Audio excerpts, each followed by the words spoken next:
ভার্সিটিতে ভর্তি হওয়ার পর থেকেই আমার সাথে অদ্ভুত একটি ঘটনা ঘটে যাচ্ছে। কি যেন প্রতিদিন একটি ছোট ছেলেকে দিয়ে বেলি ফুলের মালা পাঠায় আমাকে। অনেক খোঁজার চেষ্টা করেও কিছু লাভ হলো না। জানি না কে সে। ওই ছোট ছেলেটিকে জিজ্ঞাসা করলে বলে একটি ভাইয়া পাঠিয়েছে, এর বেশি আর কিছু জানে না সে। আমি ইনায়েত আহমেদ নীরা, সবাই নীরা বলেই ডাকে। মধ্যবিত্ত পরিবারের মা বাবার একমাত্র মেয়ে আমি। মধ্যবিত্ত পরিবারের হলেও আমার সব কিছুর খেয়াল রেখেছি মা বাবা। মুখ ফুটে বলার আগেই সব এনে দিত, একমাত্র মেয়ে বলে কথা। আমি অনার্স প্রথম বর্ষে পড়ি। আজ 2 দিন পর ক্যাম্পাসে এলাম। সাথে আমার বেস্ট ফ্রেন্ড রিয়া, সেও আমার সাথে একই ভার্সিটিতে পড়ে। তার সাথে কথা বলতে বলতে গেটের ভিতরে পা বাড়ালাম। তখনই হঠাৎ করে কারোর সাথে ধাক্কা খেয়ে নিচে পড়ে যেতে নিলে ভয়ে আমি চোখ বন্ধ করে ফেললাম। এই বুঝি আমি মাটিতে পড়ে গেলাম পুরো ক্যাম্পাসের মানুষের সামনে। কিন্তু অনুভব করলাম আমি এখনো মাটিতে পড়িনি, কে যেন ধরে রেখেছে। চোখ মেলে তাকিয়ে দেখলাম এক সুদর্শন যুবক আমায় ধরে রেখেছে। চোখে তার সানগ্লাস, আমার দিকেই তাকিয়ে আছে বোধ হয়। হঠাৎ পাশে তাকিয়ে দেখি ক্যাম্পাসের অনেকেই আমাদের দিকে তাকিয়ে আছে। তাই আমি তাড়াতাড়ি উঠে দাঁড়ালাম। এই যে মিস, আপনি কি দেখে চলতে পারেন না? না দেখলে চোখে চশমা লাগান, নাইলে আপনি এভাবে ধাক্কা দিয়ে যে কারো কোমর ভেঙে দিতে পারেন। আর আজ আমি না ধরলে আপনার কোমরটা ভাঙতো। এই বলে ছেলেটি এক শয়তানি হাসি দিল, কিন্তু তার পাশে দাঁড়ানো কয়েকটি ছেলে কিটকিটিয়ে হেসে উঠল, যেন এখানে সার্কাস চলছে। দেখেন মিস্টার, যেই হন আপনি, আমি যথেষ্ট ভালো দেখি। চোখে দেখেন না তো আপনি? এই সকালবেলা মাথার উপর রোদ না থাকাকালীন আপনি চোখে সানগ্লাস দিয়ে রেখেছেন। আপনার জন্য আজ আমার কোমর ভাঙতো। দেখুন মিস, আপনার সাথে অযথা তর্ক করার সময় নেই। আমার হাতে আরো গুরুত্বপূর্ণ কাজ আছে। এই চল তোরা আমার সাথে। এই বলে ছেলেটি পাশ কাটিয়ে চলে গেল গেটের বাইরে। আমার ভীষণ রাগ উঠতে লাগলো। আমার সাথে আজ পর্যন্ত কেউ এভাবে কথা বলেনি। নিজে নিজেই বকবক করতে করতে ক্লাসের দিকে পা বাড়ালাম। রিয়া পেছন থেকে বলল, এই নীরা, দোষটা কিন্তু তোর ছিল। তুই সামনে না তাকিয়ে আমার দিকে তাকিয়ে কথা বলতে বলতে ক্যাম্পাসে ঢুকেছিস।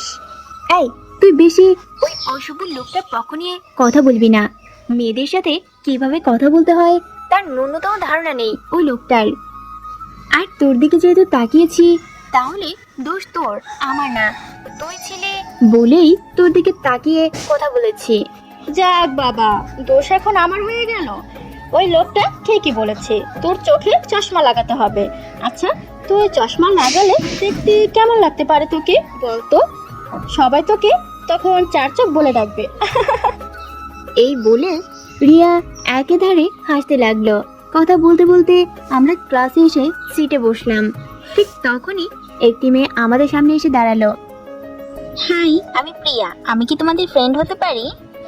ফেসবুকেও আমি অজানা মেয়েদের ফ্রেন্ড রিকোয়েস্ট অ্যাকসেপ্ট করে তাদের সাথে বন্ধুত্ব করি। কথা বলতে বলতে এক সময় তারা আমার অনেক আপন হয়ে ওঠে। অজানা কারোর সাথে কথা বলে তাকে আপন কেউ বানিয়ে নেওয়াই এক আলাদা ভালো লাগা কাজ করে। আর কলেজে তো একই ক্লাসে পড়ি, বন্ধু তো করাই যায়। হ্যাঁ, অবশ্যই হতে পারি। আমি নীরা, আর ও আমার বেস্ট ফ্রেন্ড রিয়া। আচ্ছা, তুমি যে কিছুক্ষণ আগে একটি ছেলের সাথে ধাক্কা খেলে, তাকে চিনো না তুমি? না, কে সে? উনি আমাদের ভার্সিটির ক্রাশ, নিহান চৌধুরী। ভার্সিটির সবাই নিহান বলতেই পাগল। ভার্সিটির পলিটিক্যাল লিডার উনি। মাস্টার্সের ছাত্র, বেশ মেধাবী, অনেক পলিটিক্স লেখাপড়া একসাথেই হ্যান্ডেল করে। তুমি কিভাবে এত কিছু জানো? ভার্সিটির ক্রাশ বলে কথা, না জানলে হয়। তাছাড়া উনি তো আমারও ক্রাশ। আচ্ছা থাকো তোমার ক্রাশকে নিয়ে, এক্ষুনি স্যার এসে পড়বে। বসে পড়ো, পরে কথা হবে। ক্লাস শেষে বের হওয়ার কিছুক্ষণ পর আবার ওই ছোট্ট ছেলেটি এসে তাজা বেলি ফুলের মালা হাতে দিয়ে দৌড়ে চলে গেল। আমি চুপ করে তাকিয়ে রইলাম তার যাওয়ার পথে। বেলি ফুলের মালা আমার অনেক পছন্দের, তাই ফুলটি না ফেলে আমার কাছেই রেখে দেই। অন্য কেউ হলে কখনই তা ফেলে দিত। নীরা, আজ ওই ছেলেটি তোকে বেলি ফুলের মালা দিয়ে গেল, আর আমরা এখনো জানতেই পারলাম না ছেলেটিকে। যেই হোক, এটুকু নিশ্চিত যে ছেলেটি তোকে ভালোবাসে। কি আজে বাজে বকছিস তুই রিয়া? সবসময় একটু বেশি বুঝোস তুই। কি গো নীরা ম্যাডাম, কোনো লাভ স্বামীর কেস নাকি? এই বেলি ফুলের মালার রহস্য কি? আমি বলি, প্রিয়া শোন, কলেজের প্রথম দিনের পর থেকেই কে যেন নীরাকে এই বেলি ফুলের মালা পাঠায়। তার এই মজনুকে আমরা অনেক খুঁজেছি কিন্তু পাইনি। পাবোই বা কিভাবে? কিছুই তো আমরা জানি না ওর ব্যাপারে। ও এই কাহিনী। আরে নীরা দেখো, হয়তো তোমার মজনু এখনই তোমার দিকেই তাকিয়ে আছে।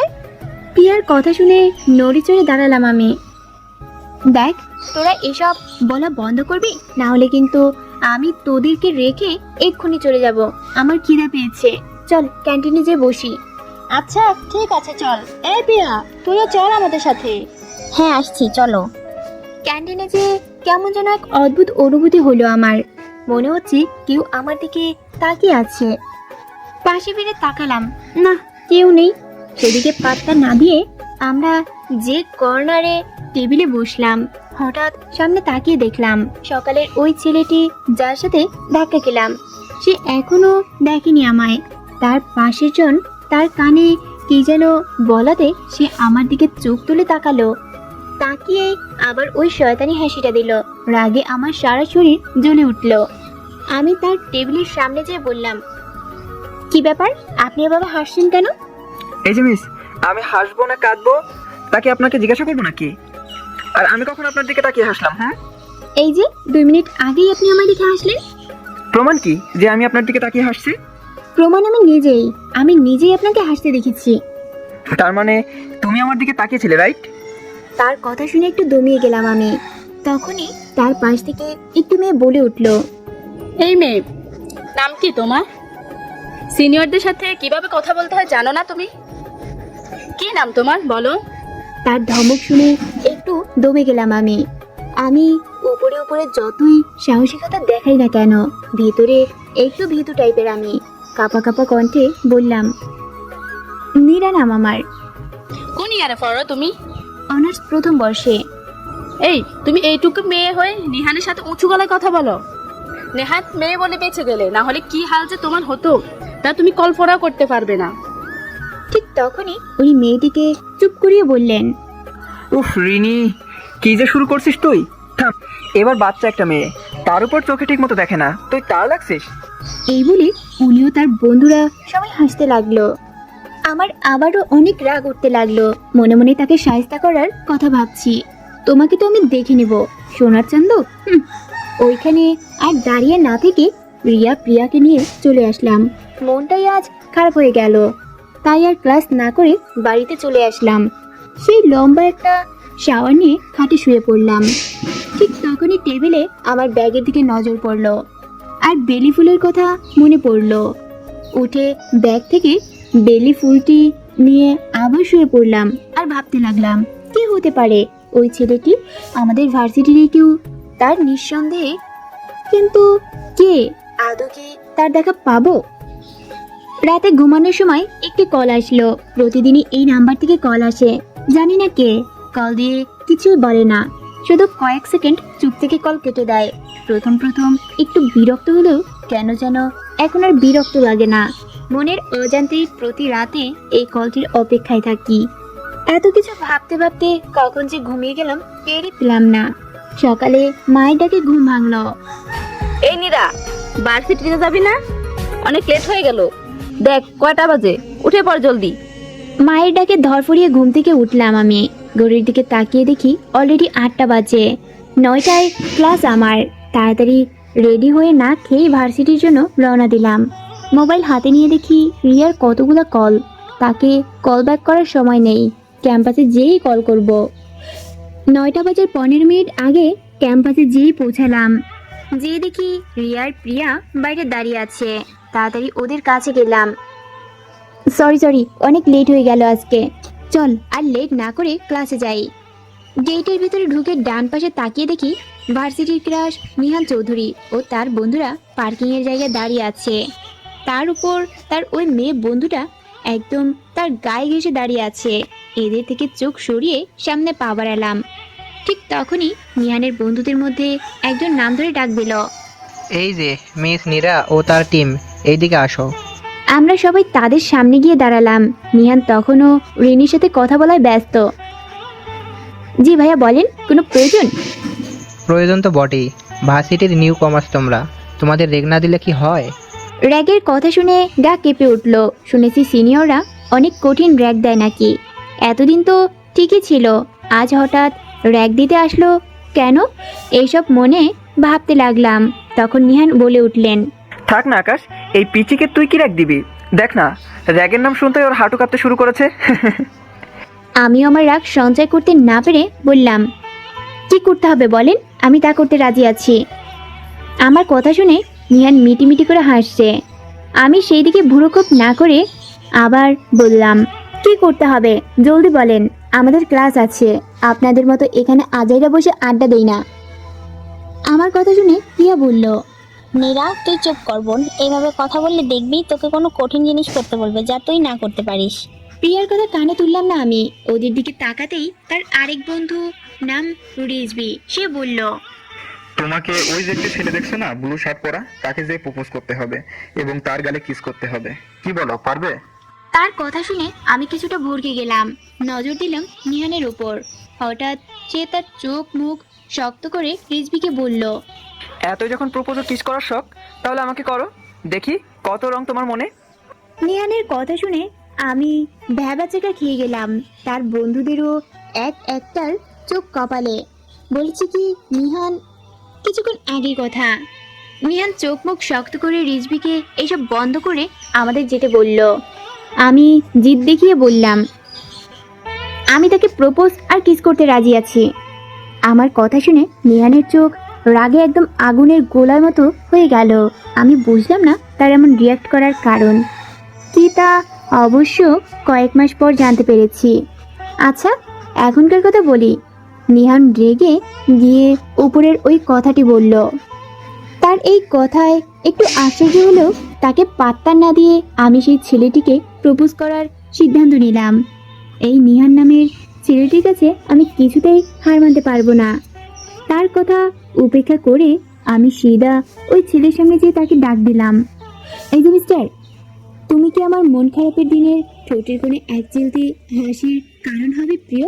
কারণে অকারণে হাজারো কারণে ভালোবাসি তোমায় প্রিয়, জীবনের প্রতিটি স্মরণে। তাকে ডাক দিয়ে মনে যা আসলো তা বলে প্রপোজ করে ফেললাম। ও সাথে তার ডান গালে আলতো করে চুমু দিয়ে দিলাম। ছেলেটির দিকে তাকিয়ে দেখলাম সে ভূত দেখার মতো আমার দিকে তাকিয়ে আছে। মনে হয় তার চোখগুলা এক্ষুনি বের হয়ে যাবে। আশেপাশে তাকিয়ে দেখি ক্যাম্পাসের সবাই তাকিয়ে আছে এই দিকে। না বাবা, এখানে আর থাকা যাবে না, কেটে পড়ি নীরা, জলদি। ছেলেটি যখন কিছু বলতে যাবে তখন তাকে থামিয়ে দিয়ে আমি বললাম, সরি ভাইয়া, আসলে এইটা র্যাগ হিসেবে ওই ভাইয়া আমাকে করতে বলছিল, আমি শুধু তাই করেছি, কিছু মনে করবেন না please. I apologize to you. কথা বলার সময় তাদের দিকে আঙুল তুলে তাদেরকে দেখিয়ে দিয়ে আমি এক ভোর দৌড় দিয়ে সেখান থেকে চলে আসলাম। আমার পিছু পিছু রিয়া আর প্রিয়াও চলে আসলো। এক দৌড়ে ক্লাসের সামনে এসে দাঁড়ালাম। পিছন থেকে প্রিয়া এসে বলল, এই কাজটা কেন করতে গেলি তুই? তোকে তো নিহান ভাইয়া বারণ করেছিল, তাও তুই জেদ দেখিয়ে কাজটা করলি। এখন যদি নিহান ভাইয়া রেগে গিয়ে কিছু যদি করে তখন কি করবি? আর ওই ছেলেটি যদি তোর পিছু নেয় তখন? Oh Priya, don't think so much about it. It's a one kind of deal. তারা আমার সাহস দেখার জন্য করতে বলেছে, তাই করেছি। যদিও একটু অস্বস্তি লেগেছে, কিন্তু কিছু করার নেই। আমি ওই নিয়ানের সামনে ছোটাতে পারবো না। কিভাবে বলে প্রপোজ করলে যেন তাকে করি। তাও নীরা, তোর একবার ভাবা উচিত ছিল। আচ্ছা, এইসব ভাবা বাদ দিয়ে দয়া করে ক্লাস করতে চলেন আপনারা। একসাথে এসে আমরা ক্লাসে এসে বসলাম। একটা না তিনটা ক্লাস করে ক্লাসরুম থেকে বের হয়ে ক্যাম্পাসের দোতলায় এসে বসে আড্ডা দিতে লাগলাম। ঠিক তখনই ওই ছোট ছেলেটি এসে প্রতিদিনকার মতো বেলি ফুলের মালাটি আমার হাতে দিয়ে চলে গেল, কিন্তু বেলি ফুলের উপর রক্তের ছিটা দেখতে পেলাম। রক্ত দেখার সাথে সাথে আমার বুক ধক করে উঠল। আজ দেখেই ছাড়বো কে এই ছেলে, এত লুকোচুরি কেন খেলছে। যা বলার সামনে এসে বলুক। ছেলেটিকে ফলো করতে করতে গেটের বাইরে যেয়ে দেখলাম ছেলেটি একটি ব্ল্যাক কালারের গাড়ির সাথে দাঁড়িয়ে কার সাথে যেন কথা বলছে। মুখ দেখার চেষ্টা করেও ব্যর্থ হলাম। ছেলেটি সরার সাথে সাথেই গাড়িটি তার গ্লাস উঠিয়ে চলে গেল। হাত মেলে মালাটির দিকে তাকালাম, রক্তগুলো এখনো তাজা। তারপরও কেন যেন মালাটি ফেলতে ইচ্ছে করলো না। রক্তে ভরা এই মালাটি ব্যাগে নিয়ে রাখলাম। আজ আর ক্লাস নেই, তাই বাড়িতে চলে আসলাম। রিয়া অনেক কল দিয়েছে জানার জন্য, কেন এভাবে না বলে চলে আসলাম। তাকে একটু বুঝিয়ে কল লিখে দিলাম। ভালো লাগছে না, আজ কেন যেন মাথা ব্যথা করছে। বারবার রক্তমাখা ওই বেলি ফুলের কথা মনে পড়ছে। রাতে মায়ের ডাকে খেতে গেলাম ডাইনিংয়ে। যেই দেখি আজ সবকিছু আমার পছন্দের রান্না হয়েছে। টেবিলে বাবা আগে থেকে বসে আছে। বাবা, আজকে কোনো স্পেশাল ডে নাকি যে মা আজ এতগুলো আইটেম রান্না করেছে, তাও আবার আমার পছন্দের? কাহিনী কি বলো? হ্যাঁ, কি স্পেশাল? এটা তো শুধু তোর মায়ের জানে না, মানে আমাকে তো কিছু বলেনি। বাবার কথা শেষ হতে না হতে মা রান্নাঘর থেকে টেবিলের কাছে এসে তার হাত থেকে আমার প্রিয় চিকেন মশলাটা রাখলো। বাব্বে টেবিলে কি কথা হচ্ছে শুনি একটু। এটা আমার আর আমার মামুনির সিক্রেট, তোমার ওসব শুনতে হবে না মিনা। এই বলে বাবা হাসতে লাগলো, সাথে আমিও যোগ দিলাম। বাবা সবসময় এভাবেই মাকে লাগিয়ে দেয়। তাদের এই খুনসুটি দেখতে আমার ভীষণ ভালো লাগে। হ্যাঁ, আমি এই ঘরের কে যে আমাকে এত কিছু বলতে হবে? আমি তো এই ঘরের অঘোষিত কাজের মহিলা, বিনা বেতনে তোমাদের পিছনে খেটে মরি। শুরু হয়ে গেল মায়ের রোজকার ডায়লগ। আমি আর বাবা আর কিছু না বলে খাওয়া শুরু করে দিলাম। মা বসলো সাথে। খেতে খেতে মা হঠাৎ বলে উঠল, শুননিরো, তোর সাথে কিছু কথা আছে আমার। হ্যাঁ মা বলো, কি বলবে? শোন, তোর জন্য একটি বিয়ে সম্বন্ধ এসেছে। তোর ছোট খালা নিয়ে এসেছে। তার ননদের ছেলের জন্য তোকে চাইছে। ছেলে আমেরিকাতে থাকে পরিবার সহ, ওইখানে তাদের ফ্যামিলি বিজনেস। ছেলে দেখতে মাশাআল্লাহ অনেক সুন্দর। মায়ের কথা শুনে খাবার আমার গলায় আটকে নাকে মুখে উঠে গেল। মা দেখো, আমি সবেমাত্র ইন্টারমিডিয়েট পাশ করেছি, আমাকে অন্তত অনার্সটা কমপ্লিট করতে দাও, তারপর বিয়ের কথা ভাবা যাবে। আর এইটাই আমার শেষ কথা মা, এই বিষয়ে আমি আর কথা শুনতে চাই না। এই বলে আমি খাবার রেখে হাত ধুয়ে আমার রুমে চলে আসলাম। রাগে আমার গা কাঁপছে। মোবাইলটা হাতে নিয়ে বারান্দায় গিয়ে দাঁড়ালাম। বাইরে বজ্রপাত ও গুড়ি গুড়ি বৃষ্টি হচ্ছে। কয়েক ফোঁটা বৃষ্টি হাতে জমিয়ে মুখে ছুড়লাম। বৃষ্টির পানিতে হাত ভেজানোর মজাই আলাদা। হঠাৎ মোবাইলটা নিয়ে দেখলাম আজ আর ওই নাম্বার থেকে কল আসেনি। সেদিকে খেয়াল না দিয়ে কলেজের কথা ভাবতে লাগলাম। আজ নিহান হঠাৎ করে এত রেগে গেল কেন? কি এমন করেছি আমি যে এত রাখতে হবে?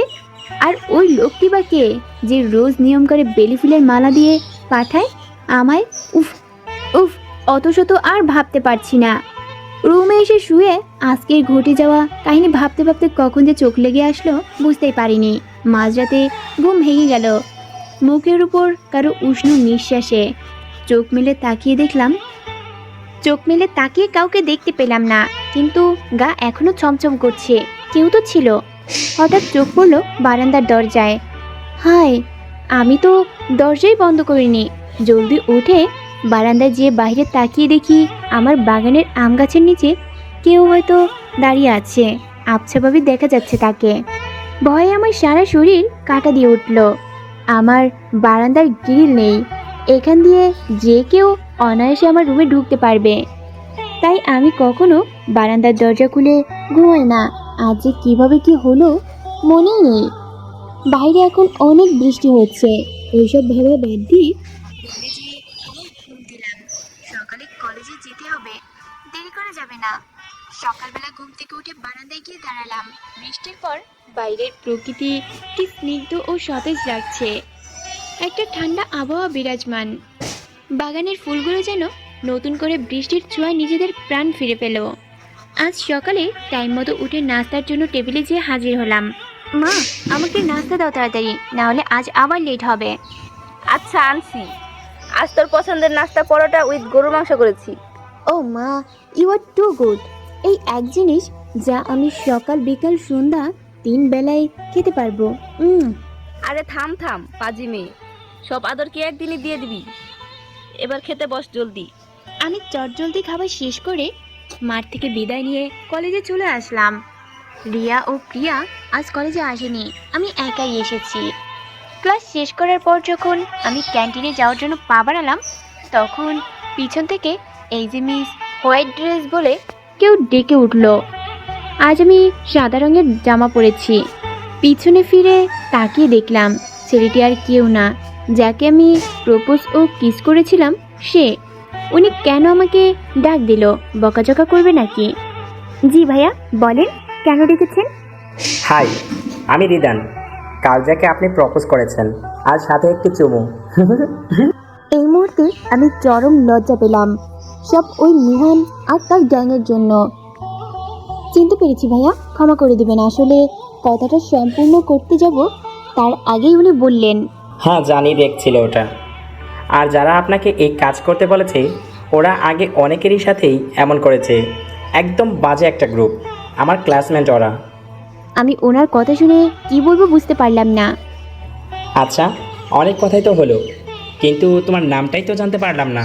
কি নাম তোমার? ইনায়েত আহমেদ নীরা, সবাই নীরা বলেই ডাকে। বাহ, খুব মিষ্টি নাম তো তোমার। আমরা কি বন্ধু হতে পারি? এই বলে উনি তার হাত বাড়ালেন। আমি বন্ধুত্ব করব কিনা ভেবে আমতামতা করে কিছু বলতে যাব, তখনই রিদান বললেন, এত ভাবছো কেন? শুধু বন্ধুই তো, আর তো কিছু হতে বলিনি। এই বলে আমার হাতে হাত মিলালো। আমিও হাসি মুখে হাত মিলালাম। হঠাৎ করে এক ঝড়ো হাওয়া আমার চুলগুলো সামনে চলে আসলো, আর তখনই রিদান তার হাত দিয়ে চুলগুলো সরিয়ে দিল। তার এই অদ্ভুত কাণ্ডে আমি একটু বিচলিত হয়ে গেলাম। তখনই রিদান বলল, সরি, আমার হাত অটোমেটিক্যালি চলে গেল তোমার চুল ঠিক করার জন্য। সরি। এই বলে সে দ্রুত ওই স্থান ত্যাগ করলো। এতক্ষণ যে কেউ একজন আমাদের কয়েক হাত দূরত্বে দাঁড়িয়ে এসব দেখছিল তা আমরা কেউই খেয়াল করিনি। যখন আবার ক্যান্টিনে যেতে লাগলাম তখনই হঠাৎ করে কেউ আমার মুখ বন্ধ করে আমায় এক বন্ধ রুমে টেনে নিয়ে গেল। কে আপনি? এইটা বলে পিছনে তাকিয়ে দেখি নিহান দাঁড়িয়ে আছে। তার মানে উনি এভাবে আমাকে সকলের সামনে থেকে টেনে নিয়ে এসেছে।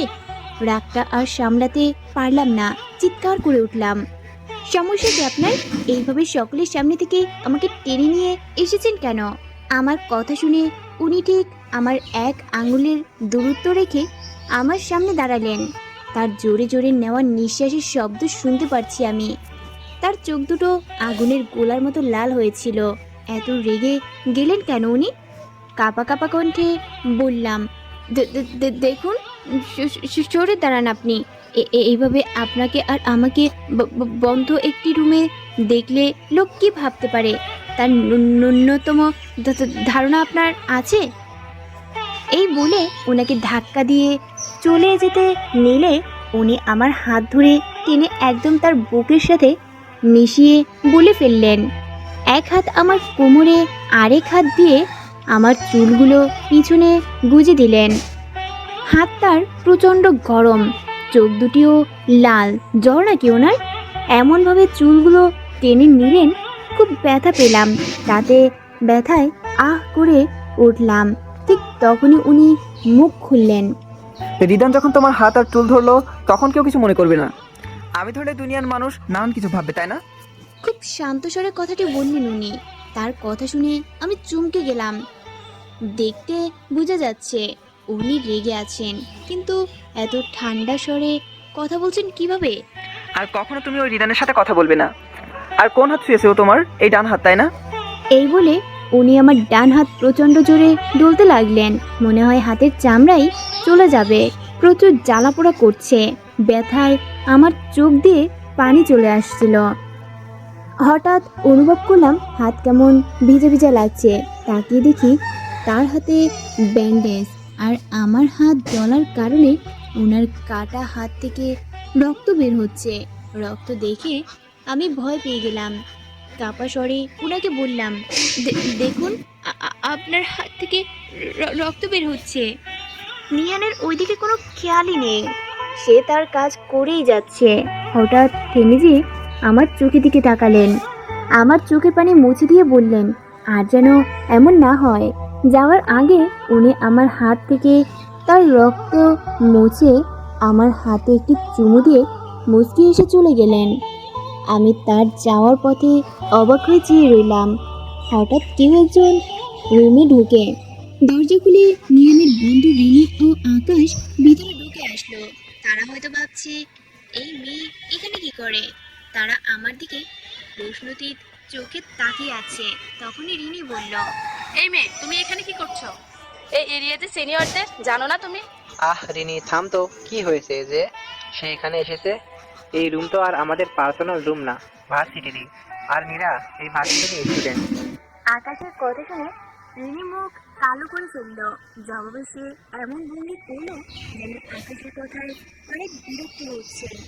আচ্ছা তুমি বললে না তো এখানে হঠাৎ কি করে, তোমার কাজ ছিল? নিহানের কথা ওদেরকে বলা যাবে না, কি না কি মনে করে বসে, তাই কথা কাটিয়ে বললাম, আসলে ভাইয়া আমি এই দিকটা ঘুরে দেখছিলাম। ঘুরতে ঘুরতে এই রুমে চলে আসলাম। সরি, আমি এখন চলে যাচ্ছি বলে ওদেরকে আর কিছু বলার সুযোগ না দিয়ে আমি চলে আসলাম। এমনিতেই ওই নিহান প্যাচার কারণে মেজাজ চরম খারাপ হয়ে আছে। তার উপর তাদের এই ইনকোয়ারি, উফ বাবা। গেট দিয়ে বের হওয়ার সময় আবারও ছেলেটি বেলি ফুল নিয়ে আসলো, কিন্তু আজ রাগের চোটে ছুঁড়ে ফেলে দিলাম ফুলটি, যে কারোর পায়ের কাছে নিচে পড়ল। চোখ তুলে দেখলাম সে আর কেউ না, নিহান। কেমন করে যেন আমার দিকে তাকিয়ে আছে। আমি চুপ করে সেখানে দাঁড়িয়ে রইলাম। হয়তো নিহান কিছু বলতে চেয়েছিল, কিন্তু তার বন্ধু রিজভি এসে তাকে তাড়া দিয়ে নিয়ে গেল। ওদের যাওয়ার পর পার্কিংয়ের দিকে নিহানের গাড়ির দিকে নজর পড়ল। যতটুকু জানি নিহান তার গাড়ির দিকেই চলাফেরা করে। রাগটা আবার মাথায় চড়া হলো। ক্যান্টিনে যেয়ে একটা জুস আর সসের বোতল কিনে নিহানের ড্রাইভিং সিটে একদম ঢেলে দিলাম। লে বেটা, আব আয়েগা মজা। আমায় জ্বালানো, এবার দেখি কি করিস তুই। কি যে শান্তি। এই বলে পিছনে ফিরে দেখি নিহান আমার দিকে ভুরু কুচকে তাকিয়ে আছে। গম্ভীর কণ্ঠে বলল, কি ব্যাপার, এইভাবে একা একা দাঁড়িয়ে কথা বলছো কেন? এই বলে হাসতে লাগলো। হাসতে হাসতে তার নজর তার গাড়ির ভিতরে গেল। দেখলো কি বাজে অবস্থা হয়ে আছে সিট। রাগী দৃষ্টিতে আমার দিকে তাকালেই আমি কিছু না বলে এক দৌড়ে গেটের বাইরে চলে আসলাম। যাক বাবা, বাঁচা গেল। না জানি পরে আবার কি করে।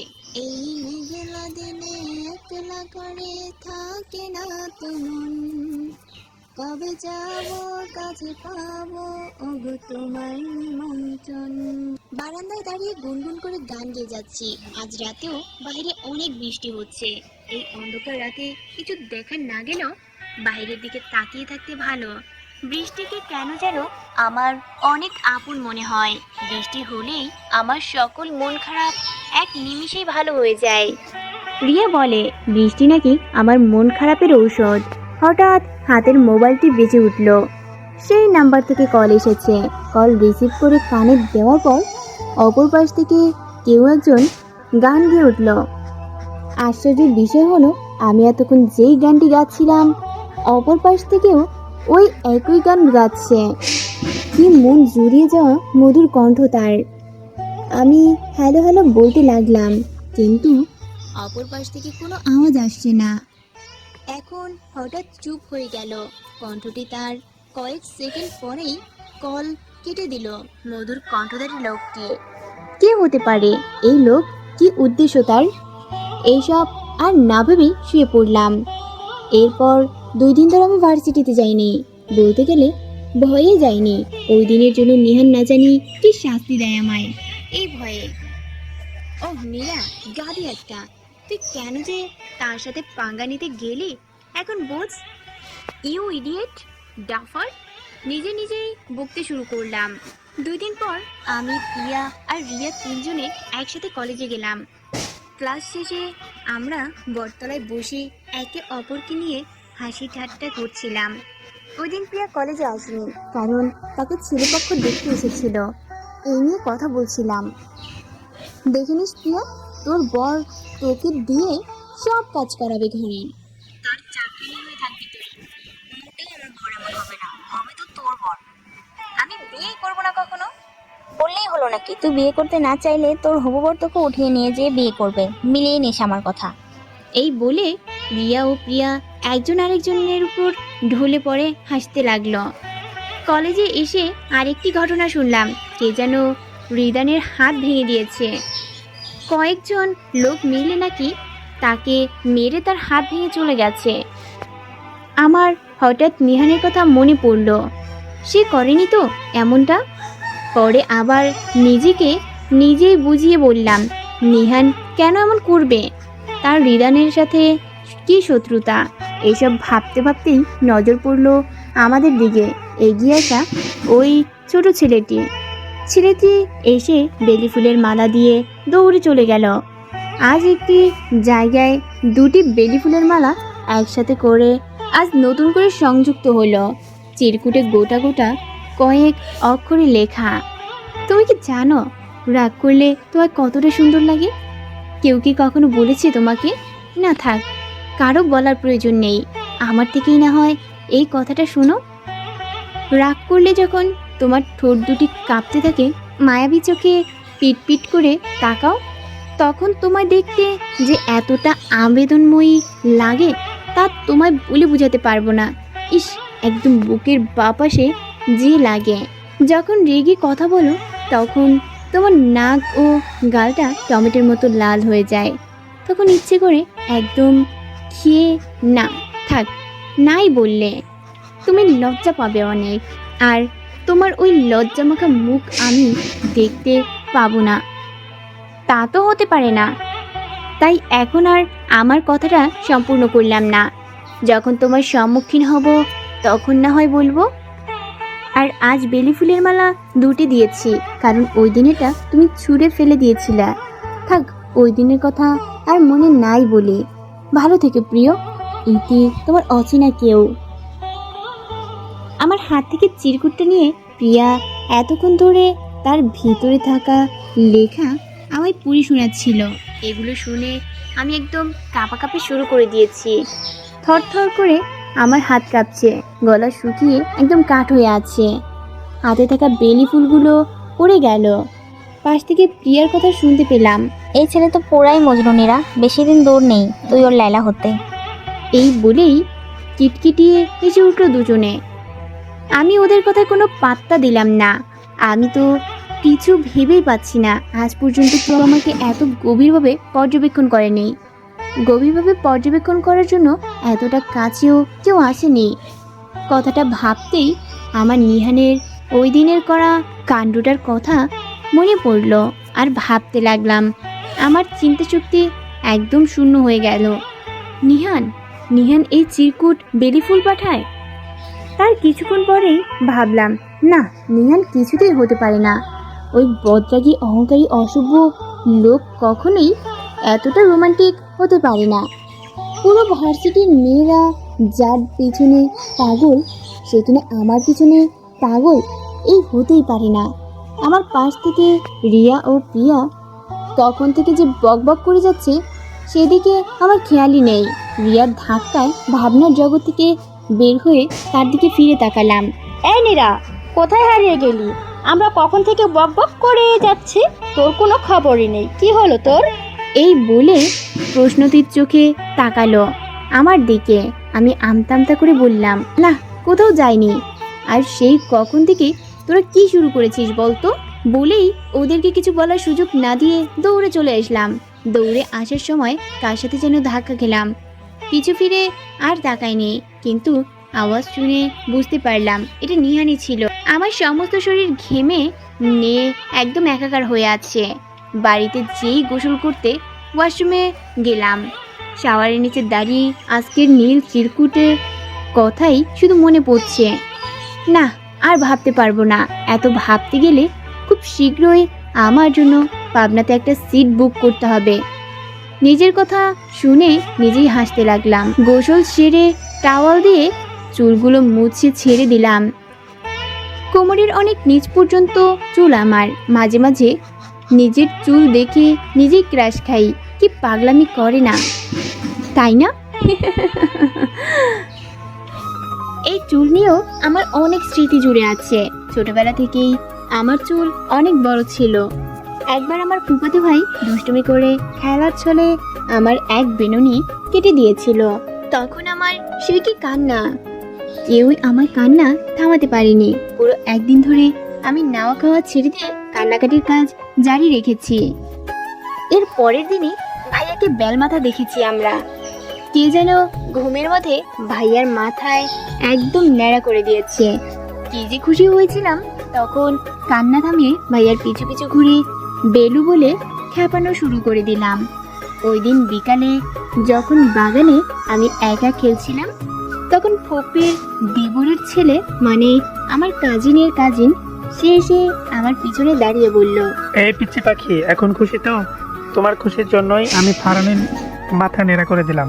আমি তখন অত শত না বুঝে খুশিতে আত্মহারা হয়ে ভাইয়াকে জড়িয়ে ধরে বললাম, থ্যাংক ইউ ভাইয়া, আমাকে এতগুলো খুশি দেওয়ার জন্য। কি পাগলই না ছিলাম তখন।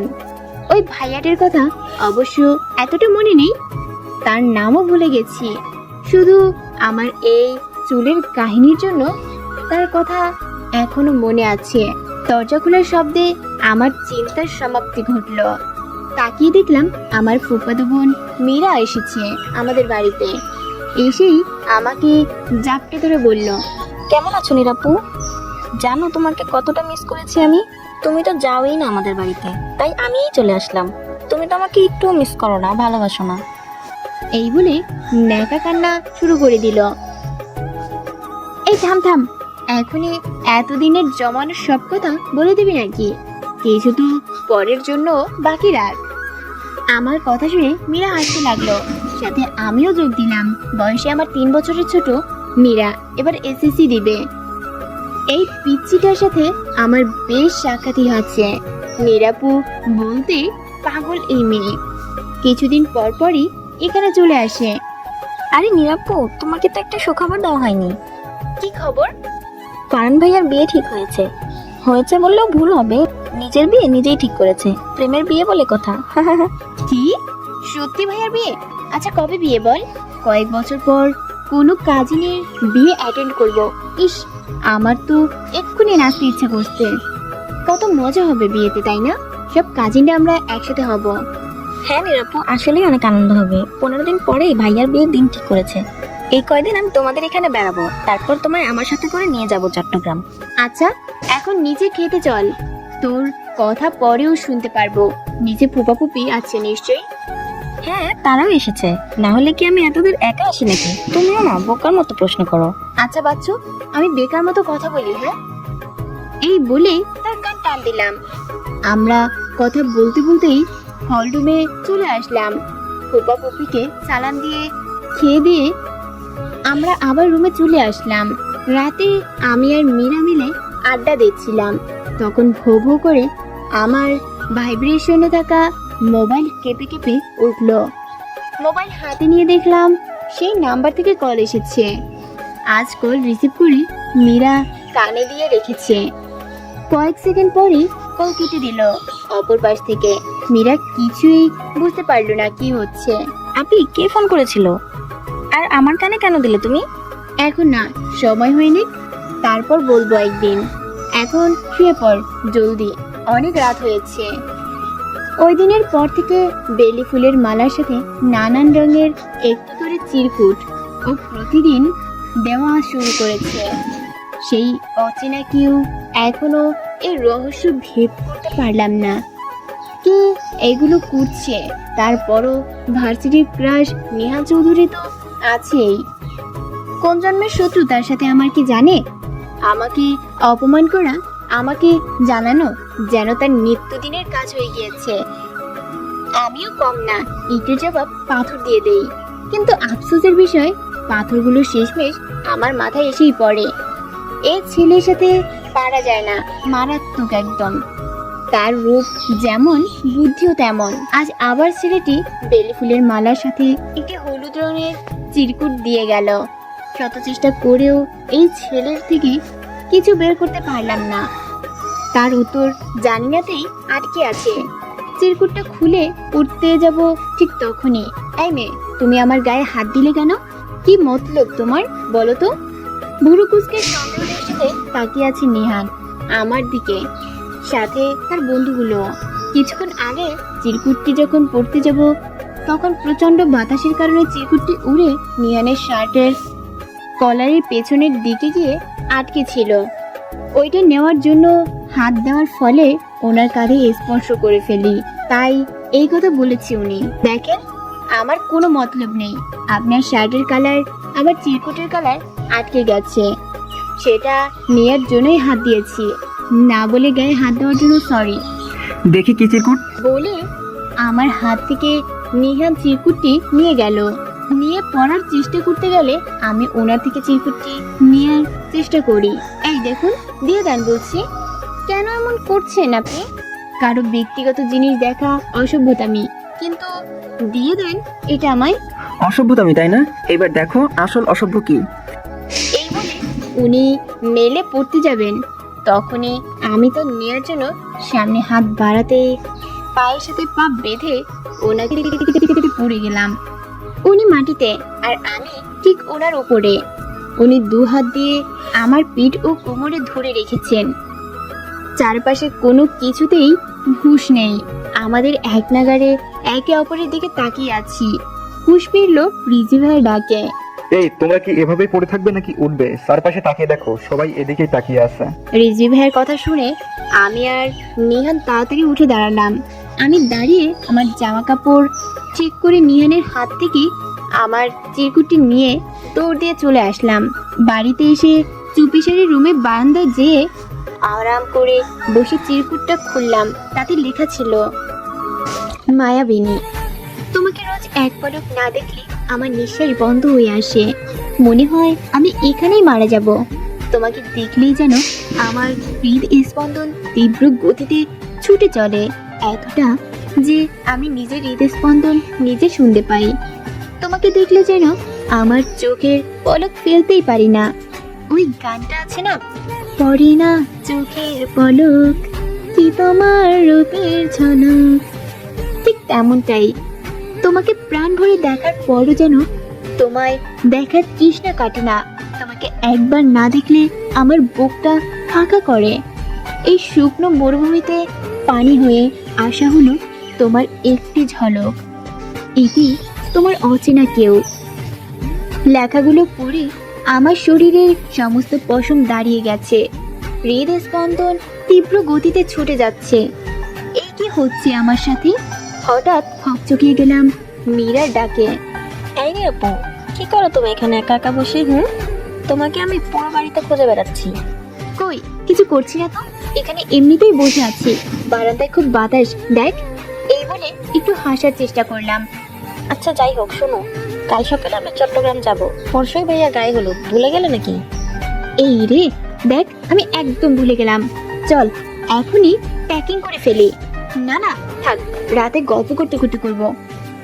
রাতে আমি আর মীরা মিলে গল্প করতে করতে সব প্যাকিং সেরে নিলাম। মোবাইল বন্ধ করে চার্জে লাগিয়ে শুয়ে পড়লাম। সকাল 8টায় ট্রেন আমাদের, ঢাকা টু চট্টগ্রাম। অনেক বড় রাস্তার সফর নিশ্চিত করব আমরা। সকালে মায়ের ডাকে ঘুম ভাঙলো। ভুলেই গেলাম যে সকালে আমাদের ট্রেন ধরতে হবে। মা তো পুরো বাড়ি মাথায় তুলে ফেলেছে, সবাই রেডি, শুধু আমি ছাড়াই। এই, তুই উঠবি কিনা বল, নাকি তোকে ছাড়াই আমরা বড় আপার বাসায় চলে যাব?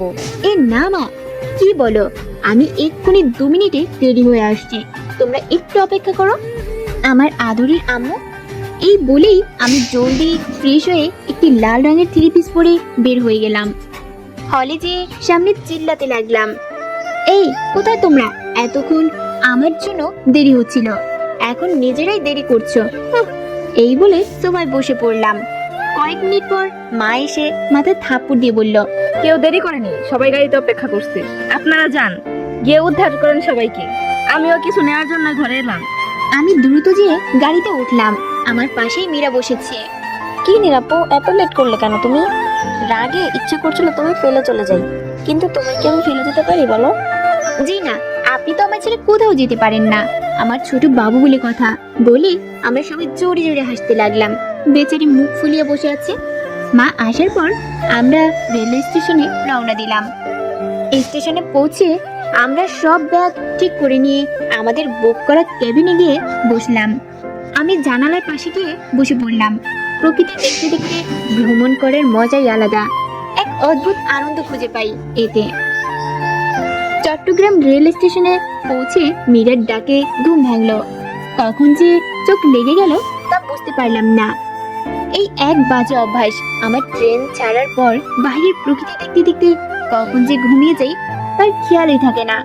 ট্রেন থেকে নেমে দেখলাম খোপা আর ফারহান ভাইয়া আমাদের নিতে এসেছে।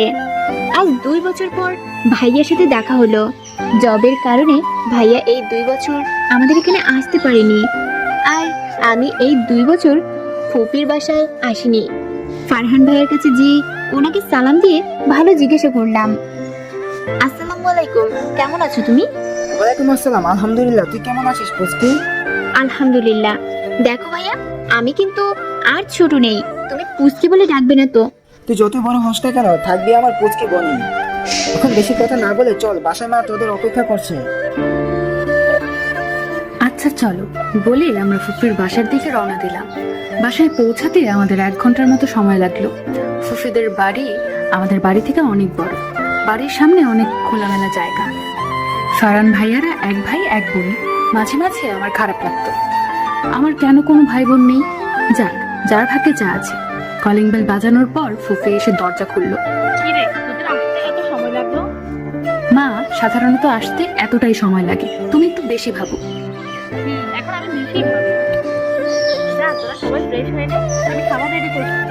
ফ্রেশ হয়ে সবাই খাবার সেরে যার যার রুমে রেস্ট করতে গেলাম। মীরার মুখে শুনলাম আজ বিকেলে নাকি তার চাচাতো ভাই আসবে পরিবার নিয়ে। বিজনেসের কারণে আগে আসতে পারেনি। বিকেলে ছাদে বসে সবাই গল্প গুজব করছিলাম, সাথে ফুচকা পার্টি। ফারহান ভাইয়া আমার জন্য নিয়ে এসেছে।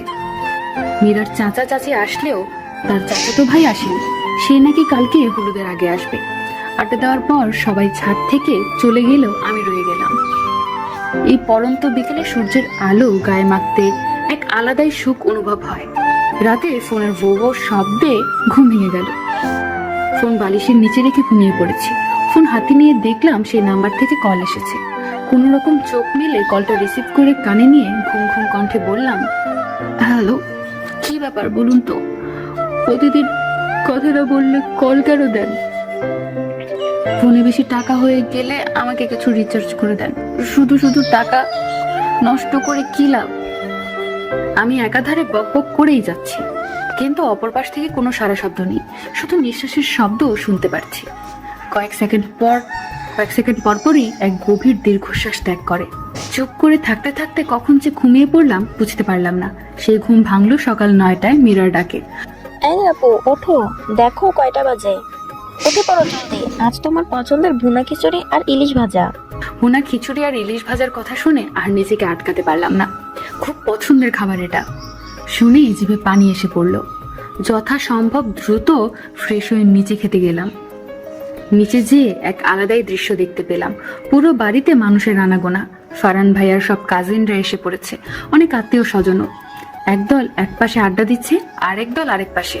বাচ্চারা চেয়ার নিয়ে খেলছে, কাজিনরা ডান্সের প্র্যাকটিস করছে, আর বড়রা সোফায় বসে বিভিন্ন বিষয় নিয়ে কথা বলছে।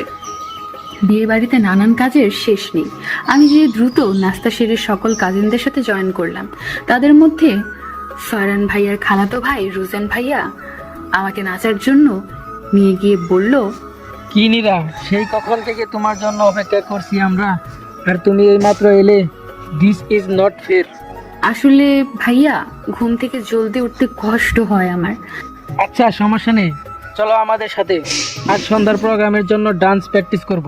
না ভাইয়া, এই ডান্স আমার দ্বারা হবে না, আপনারা চালিয়ে যান বলে তাদের কাউকে আর কিছু বলার সুযোগ না দিয়ে উপরে চলে আসলাম। সন্ধ্যায় চারদিকে নানান রঙের আলোকসজ্জায় ঝিকঝিক করছে। হলুদের প্রোগ্রাম ছাদে করা হয়েছে। বাচ্চারা গান লাগিয়ে এখনই নাচা শুরু করে দিয়েছে। মীরা রেডি হয়ে সারা বাড়ি ঘুরঘুর করছে, আর মায়ের জন্য আমার জলদি রেডি হতে হলো। রয়্যাল ব্লু কালারের লেহেঙ্গা পরেছি, চুলে খোপা বেঁধে বেলি ফুলের মালা বেঁধে নিলাম। হাতেও চুড়ির জায়গায় বেলি ফুলের মালা পরে রেখেছি। বেশি সাজা কখনোই আমার পছন্দের ছিল না, তাই নর্মালি একটু সাজলাম, না হলে মীরার বকবকে মাথা শেষ হয়ে যেত। যখন ছাদে উঠতে যাব তখন ফুফি হাতে ফারহান ভাইয়ার পাঞ্জাবি ধরিয়ে দিয়ে বলল এগুলো ভাইয়ার রুমে ভাইয়াকে দিয়ে আসতে। আমিও তা নিয়ে ভাইয়ার রুমে গেলাম, কিন্তু যেয়ে কাউকে দেখতে পেলাম না।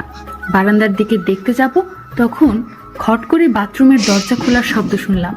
ভাবলাম হয়তো ভাইয়া, তাই পেছনে ফিরে ভাইয়া ফুফি তোমার জন্য বলে তাকিয়ে এক চিৎকার দিয়ে হাত থেকে পাঞ্জাবি ফেলে দিলাম।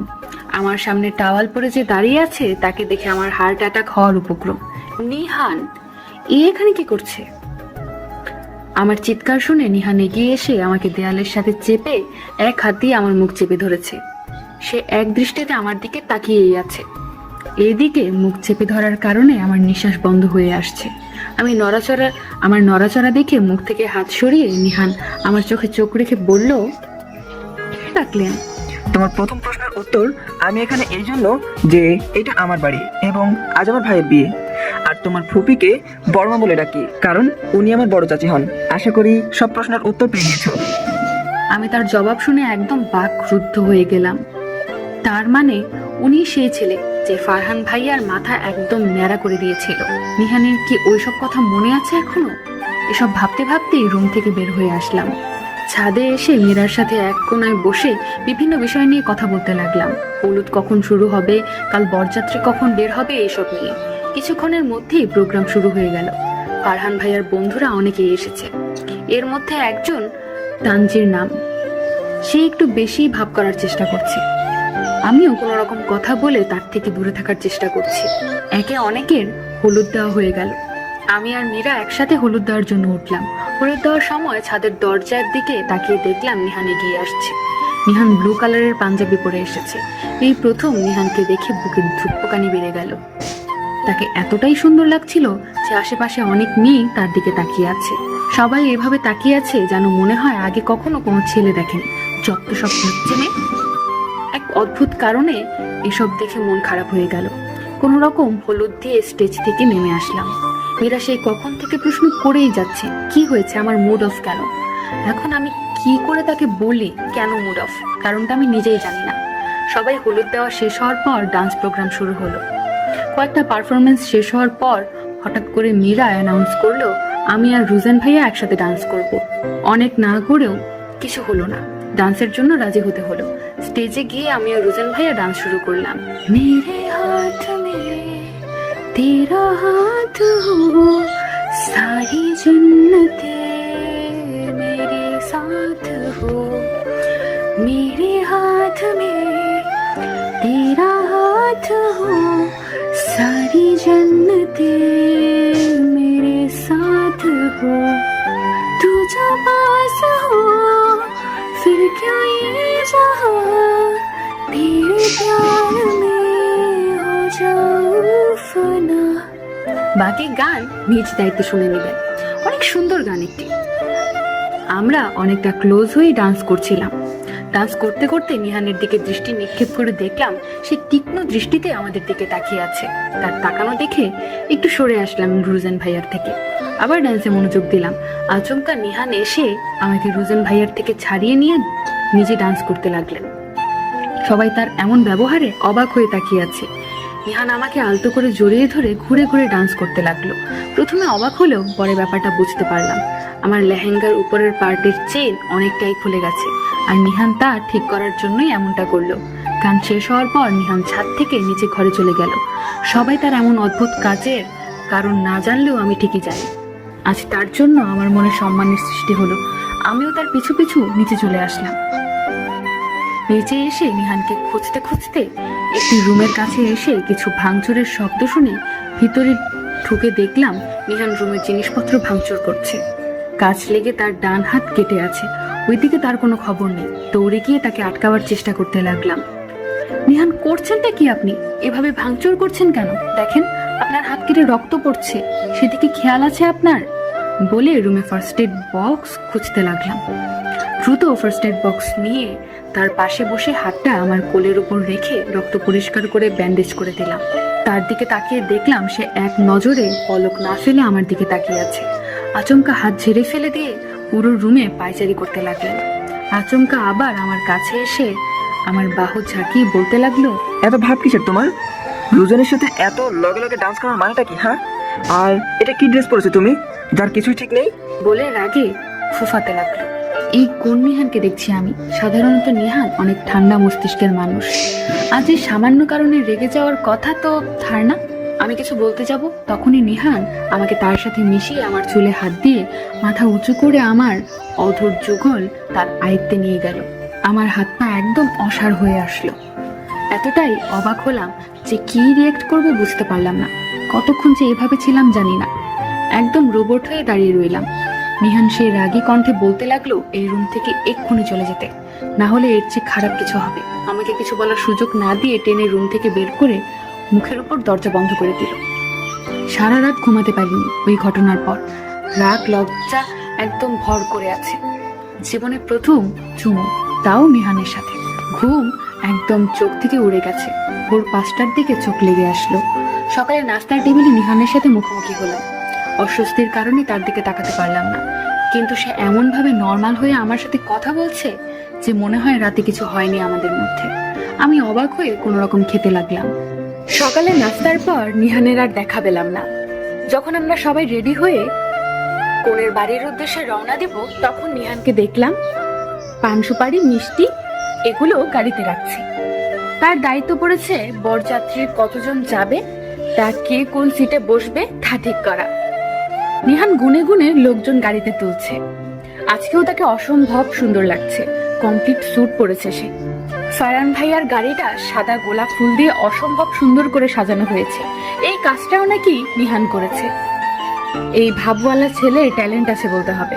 ইতিমধ্যে ফারহান ভাইয়াও এসে পড়েছে, সাথে তার বন্ধুরা। ফারহান ভাইয়ার গাড়িতে তার সাথে বন্ধুরা আসবে।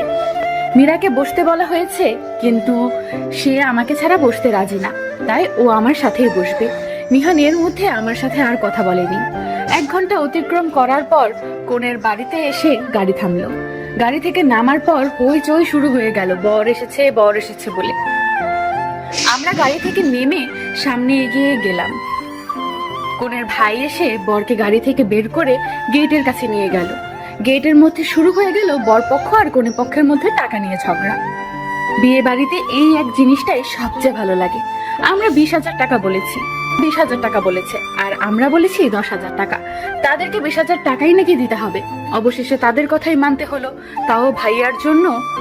ওনার তো ভেতরে যাওয়া আর তর্স হয়েছে না। অবশেষে তাদের কথাই মানতে হলো, তাও ভাইয়ার জন্য। ওনার তো ভেতরে যাওয়ার তর্স হয়েছে না। ফারহান ভাইয়াকে নিয়ে স্টেজে বসানো হয়েছে, সাথে তার বন্ধুরাও সেখানে কোনে পক্ষের মেয়েদের সাথে দুষ্টুমি করছে। আমি আর মীরা যেয়ে আমাদের হবু ভাবির সাথে দেখা করতে গেলাম। আমি আগে দেখিনি ভাবিকে। মীরা ছবি দেখাতে চেয়েছিল, আমি ইচ্ছে করে দেখিনি, একেবারে কোণের সাজে দেখবো বলে। ভাইয়ার হবু স্ত্রীর নাম তিথি। তিথি ভাবির সাথে দেখা করে মীরাকে তার পাশে রেখে আমি এদিক সেদিকটা ঘুরে দেখছিলাম। তিথি ভাবির সাথে দেখা করে মীরাকে তার পাশে রেখে আমি এদিক সেদিকটা ঘুরে দেখছিলাম। চারপাশ ঘুরে নিহানকে খুঁজতে খুঁজতে সামনের দিকে ফিরে আচমকাই একজন ছেলের সাথে ধাক্কা খেলাম। সরি, দেখতে পারিনি। আসলে আমি কাউকে খুঁজছিলাম। ইটস ওকে, সমস্যা নেই কোনো। বাই দ্য ওয়ে, আপনি বরপক্ষের লোক না? জি, আমি বরপক্ষের। বরের মামাতো বোন হই আমি। তাহলে তো আপনি আমার বিয়ান বোন। আমি তিথির চাচাতো ভাই তেহাম। আর আপনার নাম কি? বলে তার ডান হাত এগিয়ে দিল। হাত মিলাবো নাকি তা ভাবতে ভাবতে হাত মিলিয়েই বললাম, এনায়াত আহমেদ নীরা, কিন্তু ছোট করে সবাই নীরা বলেই ডাকি। খুব সুন্দর নাম তোমার, কিন্তু আমি তোমাকে এনায়েত বলেই ডাকবো। তোমার এই নামটা আমার বেশ লেগেছে। তিহামের সাথে কথা বলতে বলতে বাম পাশে তাকিয়ে দেখি নিহান এইদিকে তাকিয়ে আছে। দৃষ্টি তার আমার আর তিহামের হাতের মধ্যে। আমরা এখনো একে অপরের হাত ধরেই আছি। জলদি তিহামের হাত থেকে আমার হাত ছুটিয়ে তাকে বাই বলে ওই স্থান ত্যাগ করলাম। বিয়ে পড়ানো শেষে খাবার টেবিলে যেয়ে দেখি নিহান বসে আছে। তার পাশের চেয়ার খালি দেখে আমিও বসে পড়লাম। আমাকে দেখে নিহান উঠে চলে যেতে নিলে বাকি কাজিনদের জন্য আর উঠতে পারেনি। ডান হাত কাটার কারণে নিহান বাম হাতে চামচ দিয়ে খাওয়ার চেষ্টা করছে, কিন্তু কিছুতেই ভালোভাবে খেতে পারছে না। তার না খেতে পারা দেখে মীরা আমাকে বলল নিহানকে খাইয়ে দিতে। আমি কিছু বলতে যাব তার আগে নিহান বলল, আমি নিজের খাবার নিজে খেতে পারবো, কাউকে আমার জন্য কষ্ট করতে হবে না। তার এই কথা শুনে মাথা গরম হয়ে গেল আমার হাতে খেতে সমস্যা কোথায় ওর? তাই আমিও জোর দেখিয়ে বললাম, আমার কোনো কষ্ট হবে না, বরং আপনার আমার হাতে খেতে সমস্যা হলে বলতে পারেন। আমার কথা শুনে নিহান আর কিছু বলেনি, আর পাশ থেকে বাকি কাজিনরাও বলছে খেয়ে নিতে, তাই এক প্রকার বাধ্য হয়ে আমার হাতে খেতে রাজি হয়েছে নিহান। খাইয়ে দিতে যেয়ে বাঁধলো আরেক বিপত্তি। নিহান প্রথমবার মুখে খাবার দেওয়ার সময় আঙুলে কামড় দিচ্ছে, চেয়েও কিছু বলতে পারছি না তাকে, তাই কামড় সহ্য করেই তাকে খাইয়ে যাচ্ছি। কিন্তু এবার একটু বেশি জোরে কামড় দিয়ে ফেললো। ব্যথা সহ্য করতে না পেরে আহ শব্দ করে উঠলাম। সামনে তাকিয়ে দেখি সবাই আমার দিকে তাকিয়ে আছে, তাই মুখে হাসি এনে বললাম, টেবিলের নিচে কি যেন ছিল, তাই ভয়ে এমন করলাম। সবাই আর কিছু না বলে যার যার খাবারে মন দিল। নিহান সবার অগোচরে আমার কানের কাছে এসে ফিসফিস করে বলল, অনেক শখ তোমার ছেলেদের হাত ধরে কথা বলার, তাই না? বলে কেমন করে তাকিয়ে আছে আমার দিকে। আমার আর বুঝতে দেরি হলো না যে এই কামড়গুলো কি জন্য পেয়েছি আমি। তার এই ব্যাপারে আমার মাথায় রাগ চেপে বসলো, তাই তার খাবারে মাংসের বদলে কাঁচামরিচ দিয়ে দিলাম। রেহান বুঝতে পেরেও চুপচাপ খেয়ে নিল। এভাবে অনেকবার দেওয়ার পর দেখলাম তার ঝালে তার চোখ দিয়ে পানি পড়ছে, চোখ দুটো একদম লাল হয়ে আছে। তার এই অবস্থা দেখে ওয়েটার দিয়ে মিষ্টি আনিয়ে খাইয়ে দিলাম। মিষ্টি খাইয়ে কিছু না বলে টেবিল থেকে উঠে চলে গেল নিহান। সবাই তার যাওয়ার পথে অবাক হয়ে তাকিয়ে আছে। সন্ধ্যার সময় আমরা বউ নিয়ে বাসায় আসলাম। বিয়ের তানজামে এতটাই ক্লান্ত ছিলাম যে রুমে এসে ফ্রেশ হয়ে শুয়ে পড়লাম, আর নিচে যাইনি। নিচে সবাই নতুন বউ নিয়ে মেতে আছে। বউ ভাতের দিন আবারও নিহানের রাগের শিকার হতে হলো আমায়, তাও ভাবির ওই কাজিন তিহামের কারণে। এখানে আসার পর থেকে আমার পেছনে লেগে আছে, না জানি কি আছে আমার কপালে। শাড়ি যখন পরতেই পারো না, তাহলে পরার প্রয়োজন কি? নাকি ছেলেদের নিজের শরীরে কয়টা তিল আছে, কোথায় আছে তা দেখানোর জন্য পরো? বলে হ্যাচকার টানে নিহান আমার শাড়িটাই খুলে ফেললো। তার এমন ব্যবহারে আমি পুরাই হতবাক। সে এক দৃষ্টিতে নিচের দিকে তাকিয়ে আছে, আমার দিকে আর ভুলেও চোখ তুলে তাকায়নি। কয়েক মিনিট নীরবতা পালন করার পর পা দিয়ে দরজায় বাড়ি দিয়ে রুম থেকে চলে গেল। আমি এখনো সেই অবস্থাতেই আছি, শাড়ির আঁচল নিচে, কুচিও অর্ধেক খোলা। রাগে অপমানের লজ্জায় আমার চোখ দিয়ে পানি পড়তে লাগলো। আজ পর্যন্ত কেউ আমার সাথে এমন বাজে ব্যবহার করেনি। আজ ভালো লাগার শ্রদ্ধার বদলে একরাশ ঘৃণা কাজ করছে নিহানের প্রতি। আজ বউ ভাতে মীরার সাথে দুষ্টুমি করে দৌড়াদৌড়ি করার সময় কখন যে কোমরের থেকে একটু শাড়ি সরে গেল সেদিকে খেয়াল করিনি। আমি যখন তিহামের সাথে দাঁড়িয়ে কথা বলছিলাম তখন সে এক দৃষ্টিতে আমার কোমরের দিকে তাকিয়েছিল। প্রথমে ব্যবহারটা বুঝতে পারিনি আমি। কিছু বুঝে ওঠার আগেই কোথায় থেকে নিহান এসে আমাকে টেনে রুমে নিয়ে এসে কিছু না বলে টেনে আমার শাড়িটাই খুলে ফেললো। 2 দিন আগে যে ছেলেটা সবার সামনে আমার সম্মান রক্ষা করলো, আজ একান্তে এমন ব্যবহার মেনে নিতে পারলাম না। তার এতদিনের করা সকল ব্যবহারের জন্য তাকে শাস্তি পেতে হবে। আর তার শাস্তি এটাই হবে যে আজ থেকে তার সাথে দেখা তো দূরের কথা, কথাও বলবো না। তার থেকে নিজেকে একদম আড়াল করে ফেলবো। কোনো রকম শাড়ি বদলে একটা 3 পিস পরে আবার অনুষ্ঠানে উপস্থিত হলাম। অনুষ্ঠানে যেয়ে বাবাকে বললাম আজই বাড়িতে চলে যাব। বাড়িতে যাওয়ার কথা শুনে মা বকতে শুরু করলো। এটা কেমন কথা নীরা? বিয়ের অনুষ্ঠান এখনো ঠিক করে শেষ হয়নি, আর তুমি বাড়িতে যাওয়ার কথা বলছো? মা, আগামী পরশু আমার পরীক্ষা আছে, আমার এখনো কোনো প্রকার প্রিপারেশন নেই, আমার আজই যেতে হবে বাড়িতে। এতদিনে আজ এসে মনে পড়লো তোমার পরীক্ষার কথা? ভাইয়ার বিয়ের এক্সাইটমেন্টে মনে ছিল না মা, কিছুক্ষণ আগে রিয়া ফোন দিয়ে বলাতে মনে পড়লো। প্লিজ মা, বাবাকে বলে আজই চলো। আমার জন্য অতঃপর বাবা মা ফুফা ফুফিকে বুঝিয়ে আমাকে নিয়ে বাড়িতে চলে আসলো। আসলে 2 দিন পরেই কলেজে পরীক্ষা আছে, বিয়ের জন্য মনে ছিল না। বাড়িতে এসে বই নিয়ে বসে পড়লাম। শুধু খাওয়ার সময় খাওয়া আর গোসলের সময় গোসল, এর ব্যতীত বই হাত থেকে রাখিনি। যতক্ষণ হাতে বই থাকে ততক্ষণ আর আমি কিছুতেই তাকে মনে করতে চাই না। সকল পরীক্ষা ভালোভাবেই কেটে গেল। পরীক্ষা দিয়ে বের হওয়ার সময় নিহানকে গেটের সামনে দেখতাম। আমাকে দেখে কিছু বলার জন্য এগিয়ে আসার আগেই আমি সেখান থেকে চলে আসতাম। কিন্তু পরীক্ষার শেষ দিন আমার শেষ রক্ষে আর হলো না। নিহান একদম আমার সামনে এসে হাজির। আমি কিছু না বলে চলে আসতে নিলেও আমার হাত ধরে আটকে রাখলো। প্রিয়া আর রিয়াকে আমি ছাড়াই চলে যেতে বলল। কি হয়েছে তোমার? সেই কবে থেকে তোমার সাথে কথা বলার চেষ্টা করছি, আর তুমি দেখেও না দেখার ভান করছো। একদম স্থির হয়ে শান্ত ও শীতল কণ্ঠে কথাটি বলল নিহান। চমকে আমি তার দিকে তাকালাম। আজ পর্যন্ত কখনো তাকে এতটা শান্ত স্বরে কথা বলতে দেখিনি। আমার সাথে তো নাই। তারপর আমি কিছু না বলে চুপ করে রইলাম। দেখো নীরা, ওই দিনের ব্যবহারের জন্য আমি অত্যন্ত দুঃখিত, আমি অনুতপ্ত। প্লিজ ক্ষমা করে দাও আমার। তোমার কোমরের দিকে যখন তিহাম তীক্ষ্ণ দৃষ্টিতে তাকিয়েছিল তা আমি একদম সহ্য করতে পারিনি। হয়েছে আপনার কথা বলা, এখন দয়া করে পথ ছাড়ুন, বাড়িতে যেতে হবে আমার। বলে তাকে কিছু বলার সুযোগ না দিয়ে আমি চলে আসলাম। এভাবেই কয়েকদিন কেটে গেল। নিহান আমার সামনে কথা বলতে আসলে আমি পাশ কাটিয়ে চলে যেতাম। এখন আর সেও কিছু বলার চেষ্টা করে না, একটু দূরে দূরেই থাকে। প্রথমে একটু কষ্ট লাগলেও পরে মনকে বুঝালাম আমি কেন কষ্ট পাচ্ছি তার জন্য। যে কাজ সে করেছে তার জন্য তাকে ক্ষমা করতে পারবো না আমি। একদিন আমি একা একা হাঁটতে হাঁটতে কলেজের পেছনের দিকে গেলাম। সেখানে কখনো যাওয়া হয়নি, শুনেছি সেখানে একটি পুকুর আছে আর তাতে পদ্ম ফুল ফোটে, তাই তা দেখার জন্য সেখানে গেলাম। কিন্তু আমার জন্য যে অন্য কিছুই অপেক্ষা করছে সেখানে, তা তো জানতাম না। পুকুর পাড়ে যেয়ে দেখলাম সেখানে কয়েকজন ছেলে বসে তাস খেলছে আর স্মোক করছে। তাদেরকে দেখে সেখান থেকে দ্রুত চলে আসতে নিলে তাদের মধ্যে একজন হঠাৎ আমার সামনে এসে হাজির হয়। কি ব্যাপার সুন্দরী, আমাদের দেখে চলে যাচ্ছিলে কেন? আসো আমাদের কাছে এসো। দেখুন ভাইয়া, আমাকে যেতে দিন বলে চলে আসতে নিলে আমার ওড়না ধরে টান দিয়ে আমার গালে স্পর্শ করার জন্য হাত এগিয়ে আনতে গেলে কে যেন ছেলেটির মুখ বরাবর একটা ঘুষি মারলো। মারার সাথে সাথে ছেলেটি মাটিতে পড়ে গেল। পাশে তাকিয়ে দেখলাম এ আর কেউ নয়, নিহান। আমার দিকে রক্তচক্ষু নিক্ষেপ করে বলল, এখানে কি জন্য এসেছো তুমি? এখনই যাও এখান থেকে। বলে একদম হিংস্র ছেলেদের মতো মারতে লাগলেন। সাথে তার বন্ধুরা মিলেও মারতে লাগলো। আমি তখনও একপাশে দাঁড়িয়ে এসব দেখে যাচ্ছি।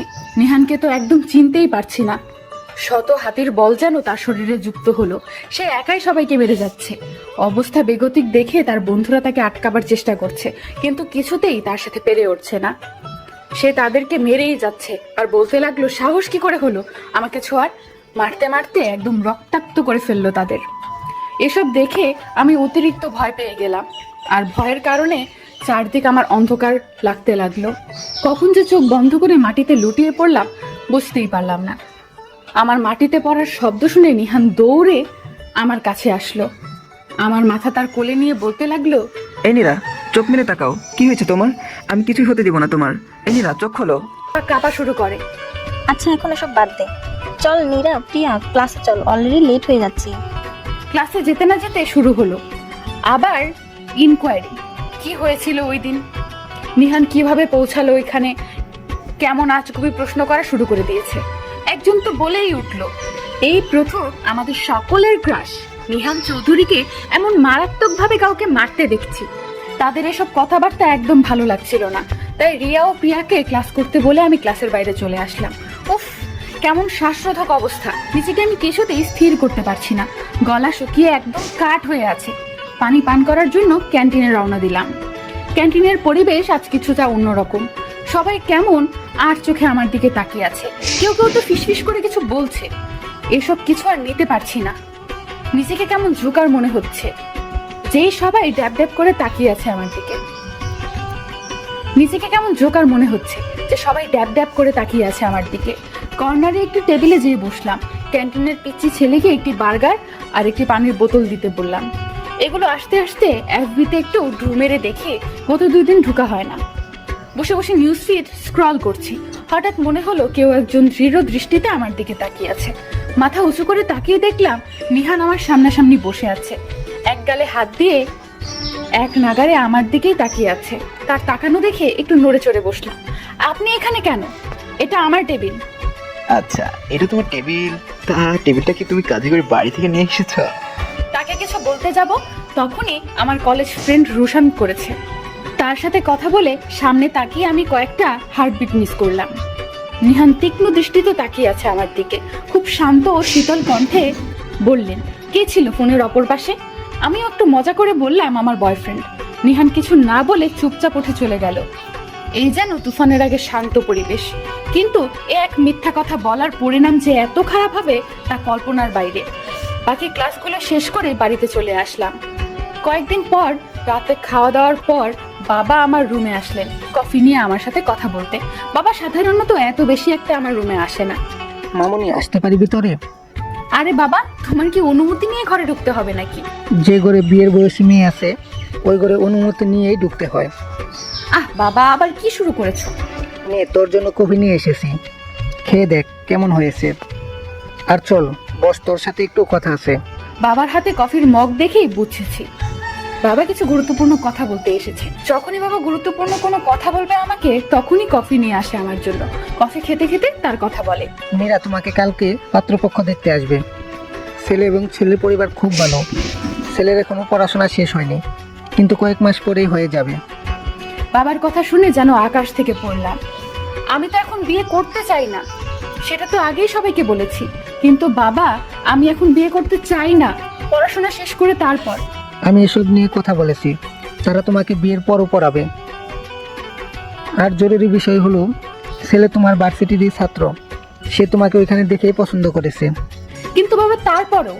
দেখো নীরা, আমি তাদেরকে কথা দিয়ে ফেলেছি, আর আমার বিশ্বাস আমার মেয়ে কখনো আমার অসম্মান করবে না। কালকে ওরা আসবে তোমাকে দেখতে। এই বলে বাবা চলে গেলেন। আমি শুয়ে শুয়ে ভাবতে শুরু করলাম, কে হতে পারে এই ছেলে? বেলি ফুলের মালা পাঠানো ছেলেটা না তো? এইসব ভাবতে ভাবতেই একসময় ঘুমিয়ে পড়লাম। এরপরে সারাটা দিন আমার অস্থিরতায় কেটে গেল। সন্ধ্যার পর পাত্রপক্ষ দেখতে আসলো। আমি আমার রুম থেকেই তাদের বলা কথা শুনে যাচ্ছি। কিছু সময়ের পর মা আমাকে তাদের সামনে নিয়ে যেতে আসলো। অনিচ্ছা থাকা সত্ত্বেও বাবার সম্মানের জন্য তাদের সামনে চায়ের কাপ নিয়ে হাজির হলাম। পাত্রপক্ষকে দেখে আমার চোখ কপালে উঠে গেল। পাত্রপক্ষ আর কেউ না, নিহানের পরিবার আর পাত্র নিহান। মা আমাকে নিয়ে তাদের সামনে বসালো। নিহানের বাবা মা আমাকে আগের থেকেই চেনেন, তাই কিছু কথা বলেই তারা বললেন মেয়ে তাদের পছন্দ হয়েছে, আর তারা নাকি আজকেই আকত করিয়ে রাখতে চান। নিহান সাথে করে কাজী নিয়ে এসেছে। দেখো বাবা নিহান, এত তাড়াহুড়া করার কি আছে? কয়েকদিন পর না হয় ধুমধাম করে তোমাদের বিয়ে ঠিক করব। আঙ্কেল, আপনি যাই বলেন না কেন, আমি আজ নীলাকে বিয়ে না করা ছাড়া এইখান থেকে এক পাও নড়বো না। নিহান তার বাবা মা, আমার বাবা মা কারো কথাই শুনতে নারাজ। অতঃপর তার কথাই শোনা হলো সবার। তার সাথে আজ আমার বিয়ে হয়েই গেল। কথা ঠিক হলো নিহানের ফাইনাল পরীক্ষার পর আমাকে উঠিয়ে নেবে। আমি নীরব দর্শকের মতো সবকিছু চুপচাপ দেখেই গেলাম। আমার হাতে কিছু করার ছিল না। অবশেষে এই বদরাগে নিহানি কিনা আমার স্বামী। অবশেষে বিয়ে যেহেতু হয়েছে, তাহলে আসার কাজটা সারা যাক, কি বলেন মিসেস? নিহানের এই কথা শুনে আমি নড়ে চড়ে বসলাম। আসল কথা বলতে কি বোঝাতে চাইছে নিহান? তার সামনে এগিয়ে আসা দেখেই আমি খাটে একদম গুটিসুটি মেরে বসলাম। দেখুন, আপনি একদম আমার কাছে আসার চেষ্টা করবেন না, তাহলে পরিণাম কিন্তু খুব খারাপ হবে। ভয়ে আড়ষ্ট হয়ে আমার কথা শুনে নিহানের কোনো হেলদোল হলো না বলে মনে হলো, বরং আরো এগিয়ে এসে খাটে একদম আমার গা ঘেঁষে বসলো। কি খারাপ হবে শুনি? তোমার মতো পিচ্চি মেয়ে কি করতে পারবে আমার? বলে হ্যাচকা টান দিয়ে আমায় একদম তার বুকের সাথে মিশিয়ে ফেললেন। ওনার হাত থেকে ছোটার জন্য আমি অনেক জোরাজোরি করেও লাভ হলো না, বরং আরো জোরে হাত ধরে ফেললেন। এই ছোট্ট মাথায় খালি আজে বাজে জিনিস শুনে, তাই না? নাকি তুমি আমার কাছে আসতে চাইছো আর তা মুখে বলতে পারছো না? কি ব্যাপার হ্যাঁ? আরে বোকা, আমি 2 রাকাত নফল নামাজের কথা বলেছি। যাও জলদি অজু করে আসো, একসাথে নামাজ পড়বো। আমি বাইরে থেকে অজু করে এসেছি। কাপড় চোপড় চেঞ্জ করে একেবারে অজু করে বের হয়ে দেখি নিহান জায়নামাজ বিছিয়েছে। আমার জন্য জায়নামাজ ঠিক তার পিছনে। নামাজ শেষে নিহান বলল তার কফি নিয়ে আসতে। তার প্রতি জমে থাকা রাগ সামলাতে না পেরে বলে উঠলাম, পারবো না আমি আপনার জন্য কফি আনতে। বিয়ে করেছেন দেখে কি আমাকে আপনার চাকরানি পেয়েছেন নাকি? আমার কথা শুনে আমার দিকে তেড়ে আসলেন উনি। আমার বাহু চেপে ধরে বললেন, বেশি কথা বলে না নীরা পাখি, না হলে পরিণাম কিন্তু খুব ভয়াবহ হবে। কি হবে? হ্যাঁ কি হবে? কি করবেন আপনি? মারবেন আমায়? তো মারেন। দেখতে চাও কি করবো আমি? বলে মুচকি হেসে আমার ডান গালে একটা চুমু দিলেন। আমি একদম স্তব্ধ হয়ে গেলাম। আমার সারা শরীর জোরে এক অদ্ভুত শিহরণ জেগে উঠল। কই, ওই দিন তো এমনটা অনুভব হয়নি, আজ যেমন হচ্ছে। আজ তোমার এমন অনুভূতি হচ্ছে কারণ এটা তোমার শরীরে দেওয়া আমার পবিত্র ছোঁয়া। অবাক হয়ে তার দিকে তাকালাম। সে কি করে আমার মনের কথা বুঝলো? আমি জোরে বলে ফেলেছি। আমি অবাক চোখে নিহানের দিকে তাকিয়ে রইলাম। আমার তাকানো দেখে সে বলল, অবাক হচ্ছে এই ভেবে যে আমি কি করে তোমার মনের কথা বুঝলাম। আসলে কি জানো, তোমার আমার এই বন্ধনটাই হৃদয়ের। এখন চটজলদি আমার জন্য কফি নিয়ে আসো, নাকি আরো চুমো চাই? তুমি চাইলে অবশ্যই আমার দিতে কোনো আপত্তি নাই। বলেই শয়তানি হাসি দিতে লাগলো। এই মুহূর্তে এখানে থাকা খুব বিপজ্জনক আমার জন্য। এই লোকের একদম ভরসা নেই, কখন কি করে বসে। তার চেয়ে বরং তার জন্য কফি নিয়ে এসে জানে বাঁচি। নিহানের জন্য কফি নিয়ে এসে দেখলাম সে ঘুমিয়ে পড়েছে। আমাকে কষ্ট দিয়ে কফি বানিয়ে মহারাজ এখন ঘুমাচ্ছে। বাহ, এখন এই কফি কি করি ভাবতে মাথায় আসলো কফি নষ্ট না করে আমি খেয়ে ফেলি। যেইভাবে সেই কাজ, গরম গরম কফি খেয়ে ফেললাম। আহ নীরা, তুই যে কি কফি বানাস! নিজেই নিজের তারিফ করতে লাগলাম। শুতে যেয়ে বাঁধলো আরেক বিপত্তি, নিহান খাটে ঘুমিয়ে আছে। তাহলে আমি কোথায় শুবো? এক খাটে নিহানের সাথে থাকা কিছুতেই সম্ভব না আমার পক্ষে। নিচে শোয়ার সিদ্ধান্ত নিলাম। তাই আলমারির পাশ থেকে মাদুর বিছিয়ে যখন খাট থেকে বালিশ নিতে যাব, তখন খপ করে নিহান আমার হাত ধরে টেনে আমায় খাটের উপর শুয়ে দিল, আমার উপর চড়ে উঠলো। তোমার সাহস তো কম না যে নিচে ঘুমানোর সিদ্ধান্ত নিলে। এর জন্য তোমাকে তো শাস্তি পেতেই হবে নিয়া পাখি। নিহানের কোনো কথাই কানে তুললাম না। তার থেকে নিজেকে ছাড়ানোর জন্য সর্বোচ্চ চেষ্টা করতে লাগলাম, কিন্তু কিছুতেই পেরে উঠতে পারলাম না। নিহান আরো জোরে চেপে বসলো। এই মুহূর্তে আমার দম বন্ধ হয়ে আসবে এমন অবস্থা। কেন যেন আমার এই এতটা কাছে নিহানকে আমি নিতে পারছি না। তার গরম নিঃশ্বাস এসে আমার মুখের উপর পড়ছে। এক ধাক্কায় নিহানকে আমার উপর থেকে সরিয়ে উঠে বসলাম। রেগে গিয়ে তাকে বললাম, দেখুন নিহান, আমি শুধুমাত্র বাবার জন্য আপনাকে বিয়ে করেছি। আমি মন থেকে আপনাকে স্বামী হিসাবে মেনে নিতে পারবো না। আমার কথা শুনে প্রথমে মুখ শক্ত করে তাকিয়ে থাকলেও পরে খুব শান্ত স্বরে বললেন, তুমি না মানলে কিছু আসে যাবে না নিয়া পাখি। এই আমি তোমাকে স্ত্রী মানলেই যথেষ্ট। আর আমাকে তোমার স্বামী একদিন না একদিন ঠিকই মানবে। আর আমি ওই দিনের অপেক্ষা থাকবো। আর তখনই আমি আমার স্বামীর অধিকার নিয়ে তোমার সামনে দাঁড়াবো। তার কথাগুলো চুপচাপ শুনছিলাম। আচ্ছা, সত্যি কি আমি কখনো নিহানকে স্বামী হিসেবে মেনে নিতে পারবো? হয়তো বা না। কিন্তু এখন তোমাকে নিচে ঘুমানোর সিদ্ধান্ত নেওয়ার জন্য শাস্তি পেতে হবে। এখন শাস্তি শুরু। তুমি আমাকে জড়িয়ে ধরে আমার বুকে মাথা রেখে ঘুমাবে। যদি না করো তো আরো কঠিন শাস্তি পেতে হবে। বলে মুচকি হাসতে লাগলো। আমার আর বুঝতে বাকি রইল না যে নিহান কিসের ইঙ্গিত দিচ্ছে। অজ্ঞতা নিহানের কথা অনুযায়ী তার বুকে মাথা রেখে শুতে হলো। তার বুকে ঢিপ ঢিপ শব্দ স্পষ্ট শুনতে পারছি আমি। এক অন্যরকম অনুভূতি হচ্ছে আমার তার বুকে শুয়ে। মনে হচ্ছে ইচ্ছে শান্তির জায়গার দ্বিতীয়টি নেই। কিছুক্ষণ পর অনুভব করলাম নিহানের হাত আমার পেটের উপরে। তার থেকে সরে যেতে নিলে পেটে তার হাতের অস্তিত্ব আরো গভীরভাবে অনুভব করলাম। আমার সারা শরীর কেমন যেন কাঁপতে লাগলো। তার থেকে সরে এসে অনেক কষ্টে মুখ খুলে বললাম, দেখুন, একটু সরে ঘুমান আপনি। আমার একদম দম বন্ধ হয়ে আসছে আপনার ছোঁয়ায়। আমার কথা শুনে নিহান আমাকে আরো তার কাছে টেনে নিলেন। আমার গলায় মুখ রেখে বললেন, অনেক কষ্টে নিজেকে নিয়ন্ত্রণ করে রেখেছি। এখন তুমি যদি এত নাড়াচাড়া করো তাহলে তো আমি নিয়ন্ত্রণহীন হয়ে যাব। এতে অবশ্য আমার কোনো সমস্যা নেই, সমস্যা তোমারই হবে। কি চাও তুমি, আমি আমার নিয়ন্ত্রণ হারিয়ে ফেলি? তার কথা শুনে চুপচাপ তার বুকে মাথা রেখে শুয়ে পড়লাম। নিহান যে কি করতে পারবে এই এতটুকু সময়ে তার আন্দাজ হয়ে গেছে। নিহানও চুপচাপ আমায় জড়িয়ে ধরে ঘুমিয়ে পড়লো। সকালে সূর্যের মিষ্টি রোদে ঘুমিয়ে গেল। উঠে বসতে নিলেই নিজেকে নিহানের বাহু বন্ধনে আবদ্ধ পেলাম। সকালের এই মিষ্টি রোদে নিহানকে কি অপূর্ব সুন্দর দেখাচ্ছে। অনেক কষ্টে নিহান থেকে সরে আসতে নেব, ঠিক তখনই নিহানের হাত থেকে ছুটে চলে আসবো। ঠিক তখনই নিজের উপর নিহানের অস্তিত্ব পেলাম। সে আমার উপর আধশোয়া হয়ে শুয়ে আছে, এমন ভাবে জড়িয়ে ধরে আছে যে আমার দম যায় অবস্থা। নিহান করছেনটা কি? ছাড়ুন আমায়, সকাল অনেক হয়েছে, উঠতে হবে। ও হ্যাঁ, থাকো আর একটু। এভাবে আমার ঘুম হয়নি ঠিকভাবে। আপনার ঘুম হয়নি এতে আমার কি দোষ? ছাড়ুন আমাকে। ছাড়বো না আর। আমার ঘুম হয়নি এর জন্য দায়ী তুমি। তোমার মতো এমন আবেদনময়ী নারী পাশে থাকলে কি করে ঘুম হয়? ঘুমানো অবস্থায় তুমি যে কতটা আবেদনময়ী লাগে তা যদি বলে বোঝাতে পারতাম। বলে চোখ টিপ মেরে মুচকি হাসতে লাগলো। তার কথা শুনে আমি নিজের দিকে তাকালাম, সব ঠিকঠাক আছে কিনা। যাক বাবা, সব ঠিকঠাকই আছে। এবার আর তার কাছে হার না মেনে তাকে ধাক্কা দিয়ে খাট থেকে নেমে ওয়াশরুমে চলে গেলাম ফ্রেশ হতে। নিহান এখনো আগের মতোই শুয়ে আছে। ফ্রেশ হয়ে কিচেনে গেলাম, যে দেখি মা সকালের নাস্তা বানাচ্ছে। মা, আমাকে দাও দেখি, আমি নাস্তা বানাচ্ছি, তুমি অন্য কাজ করো।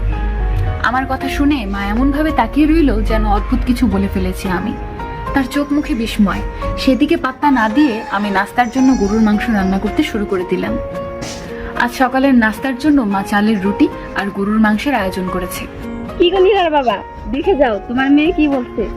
আজ নাকি সে নাস্তা বানাবে, যাকে আজ পর্যন্ত আমি বলে তো রান্না করাতে রাজি করাতে পারিনি। আমি কি স্বপ্ন দেখছি না অন্য কিছু? মিনা, তুমিও না একটু বেশি করো। আমাদের নিরামায়ের বিয়ে হয়েছে, এখন তো সব তার শিখার দরকার। সামনে যে শ্বশুর বাড়িতে কাজে লাগতে পারলে পারে ওই বাড়ির একমাত্র ছেলের বউ বলে কথা। অবশ্য ফারানের বউ আছে, কিন্তু নিহানরা তো ঢাকাতেই থাকে। দেখেছো নীরার বাবা, নীরা আমাদের একমাত্র মেয়ে আর ওই বাড়ির একমাত্র বউ। আমাদের নীরা অনেক আদরে থাকবে, তাই না? তা একদম ঠিক বলেছো তুমি। এতক্ষণ রান্না করতে করতে তাদের কথাগুলো শুনছিলাম। এই বিয়েতে বাবা মা অনেক খুশি। তাদের খুশির জন্য না হয় বিয়েটা আমি মেনে নিলাম, কিন্তু এত সহজে কি নিহানকে মেনে নিতে পারবো আমি? আমার আর নিহানের মধ্যে যাই হোক, এর প্রভাব আমি বাবা মায়ের খুশিতে পড়তে দিব না। ছোট থেকে আজ পর্যন্ত ছোট বড় সকল খুশি তারা আমাকে দিয়েছে, এখন না হয় আমি তাদের খুশির কারণ হই। ক্ষতি কি তাতে? নাস্তা করার জন্য নিহানকে ডাকতে গিয়ে দেখলাম সে কার সাথে যেন ফোনে কথা বলছে। আমি তাকে ডাক না দিয়ে সেখানে দাঁড়িয়ে রইলাম। কথা কখন শেষ হবে? কথা শেষে পিছনে ফিরে আমাকে দেখে কিছুটা ঘাবড়ে গেল। কি ব্যাপার, এভাবে পিছনে দাঁড়িয়ে আমার কথা শুনছো তুমি? ওহো, তুমি এটা ভাবছো না তো যে তোমার পর কোনো মেয়ের সাথে কথা বলছে? আমার বই গেছে আপনি কার সাথে কথা বলছেন এই কথা জানতে। আপনাকে নাস্তা করার জন্য ডাকতে এসেছি, এসে দেখি আপনি কথা বলছেন, তাই আপনার কথা শেষ হবার অপেক্ষা করছিলাম। এবার দয়া করে নাস্তা করতে চলুন আর আমাকে উদ্ধার করুন। নাস্তার টেবিলে যেয়ে প্রথমেই নিহান বাবা মাকে সালাম করলো। খেতে বসে বাবা আর নিহানের নানান বিষয় নিয়ে নানান কথা। আমি চুপচাপ কোনো কথা না বলে খেতে লাগলাম। খাওয়ার মাঝখানে আমি বললাম কলেজে যাব। বাবা, আজ আমি কলেজে যাব। কি বলিস, কাল বিয়ে হয়েছে আর আজ কলেজে যাবি? তোর শ্বশুর বাড়ির লোকজন জানলে কি মনে করবে? বাবা, উনিই আমাকে যাওয়ার অনুমতি দিয়েছে আর বলেছে আঙ্কেল আন্টি কিছু মনে করবে না। আমার কথা শুনে চোখ রাঙিয়ে নিহান আমার দিকে তাকালো, কারণ নিহান এমন কিছুই আমাকে বলেনি। আমি টোপ হিসাবে তাকে ব্যবহার করেছি কলেজে যাওয়ার জন্য। কি নিহান, সত্যি তোমার বাবা মা কিছু মনে করবেন না? তাহলে তো ভালোই। হ্যাঁ বাবা, ভালোই। আমি বাবা মাকে বলেছি নীরা বাসায় থেকে কি করবে, তার চেয়ে বরং কলেজে যাক। আমার সাথে যাবে আর আমার সাথে আসবে, তাই না নীরা? বলে টেবিলের নিচ দিয়ে আমার পায়ে খোঁচা দিল। মানে আমার বিছানোর জালে আমাকেই আটকাতে হলো। কলেজ থেকে আসার সময় একটা সিম কিনে আনতাম, এখন নিহানের জন্য এটা কিছুতেই সম্ভব না। এই লোকটি আমার হাড়ে হাড়ে চেনা আছে, মোবাইল নাম্বার বদলাতে হবে, না হলে রাত বিরাতে অচেনা ছেলে তার স্ত্রীর ফোনে কল দিবে। এটা নিহান কিছুতেই সহ্য করবে না, উল্টো আমার অবস্থা খারাপ করে ফেলবে। অতঃপর নিহানের সাথে আমার ভার্সিটিতে যেতে হলো। নিহান সাথে করে তার গাড়ি নিয়ে এসেছে। গাড়িতে তার সাথে একটাও কথা হলো না, শুধু বাহিরের দিকে তাকিয়েই ছিলাম। কিন্তু আর চোখে দেখতে পেলাম নিহান ড্রাইভ করার সাথে সাথে আমার দিকে তাকিয়ে মুচকি মুচকি হাসছে। ভার্সিটি পৌঁছে গাড়ি থেকে নেমে কিছু না বলে সোজা ভিতরে চলে আসলাম। ভার্সিটির মোটামুটি সবাই আমার দিকে অবাক দৃষ্টিতে তাকিয়ে আছে। তাকিয়ে থাকারই কথা, ভার্সিটির ক্রাশ নিহান চৌধুরীর গাড়ি থেকে নেমে এসেছি। কোনো কিছুর তোয়াক্কা না করে ক্লাসে চলে এলাম। ক্লাসে এসে দেখি রিয়া আগে থেকেই উপস্থিত। কি রে নীরা, তোকে দেখলাম নিহান ভাইয়ার গাড়ি থেকে নামতে, কাহিনী কি বলতো? রিয়াকে কালকের ঘটে যাওয়া সবকিছু একে একে বললাম। আমার কথা শুনে রিয়া যেন আকাশ থেকে পড়লো এমন অবস্থা।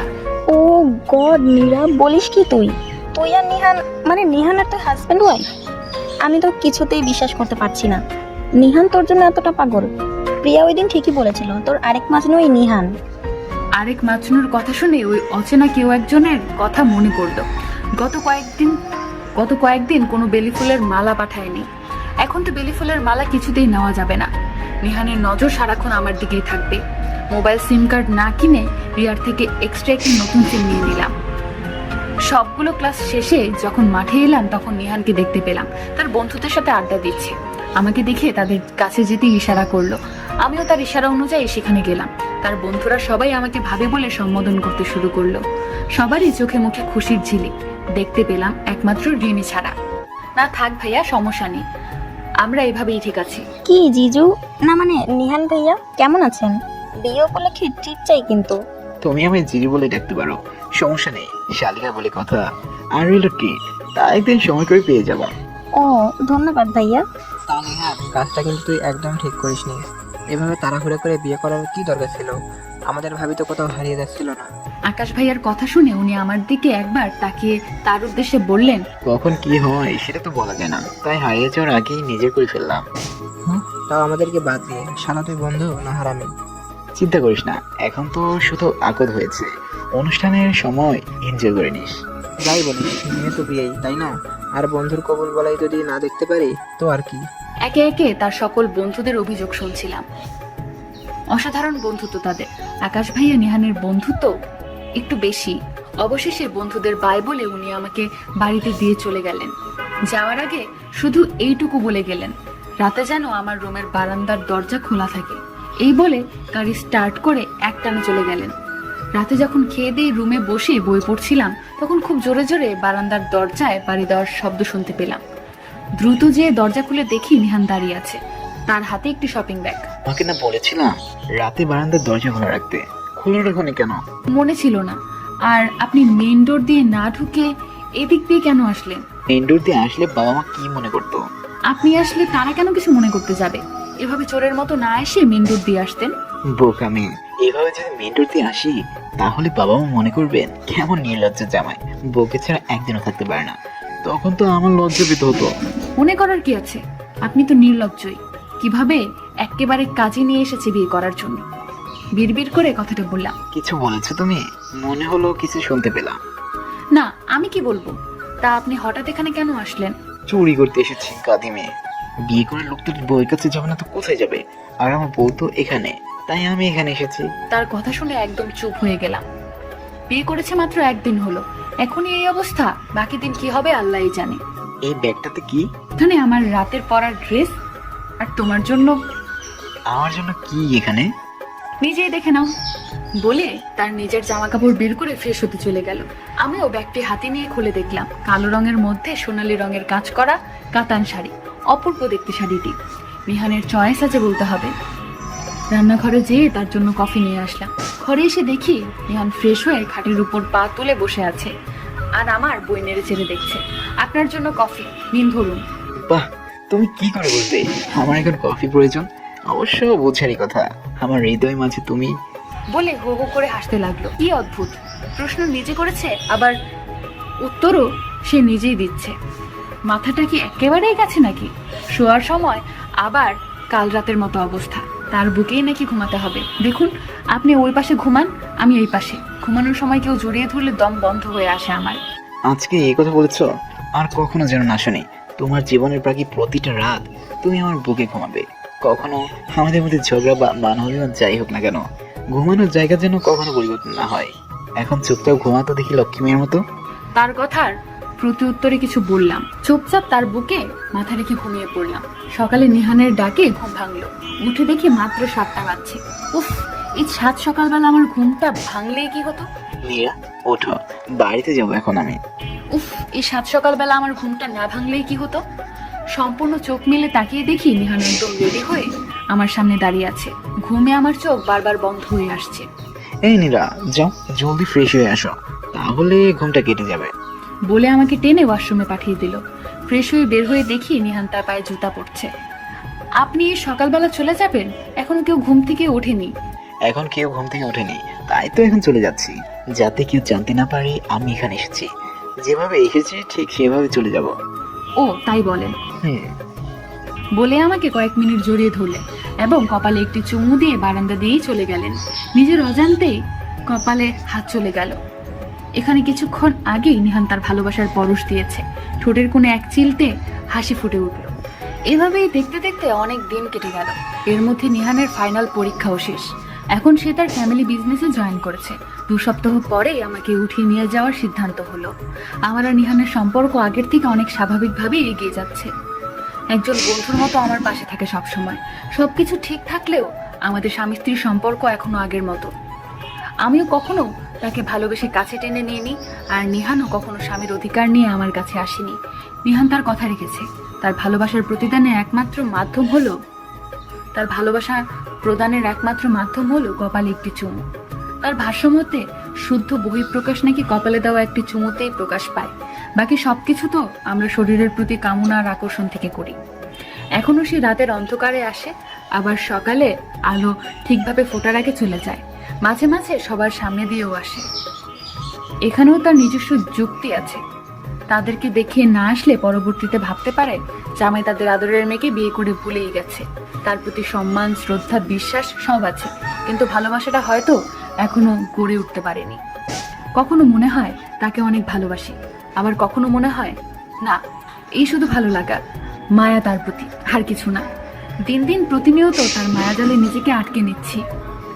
এই জাল থেকে ছোটা যে অসম্ভব তা ভালো করেই জানি। মাঝে মাঝে মনে হয় নিহান আমার থেকে কিছু লুকোচ্ছে, কিন্তু তা কি জানার চেষ্টা করেও জানতে পারিনি। তারপরও নিহানের প্রতি আমার সম্মানের কোনো হেরেফ হয়নি।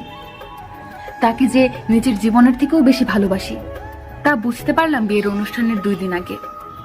বিয়ের 2 দিন আগে শপিং মলে কেনাকাটা নিয়ে ব্যস্ত ছিলাম। ঠিক তখনই একটা অচেনা নাম্বার থেকে ফোন আসলো। হ্যালো, কে বলছেন? হ্যালো, আপনি কি মিসেস নেহান চৌধুরী বলছেন?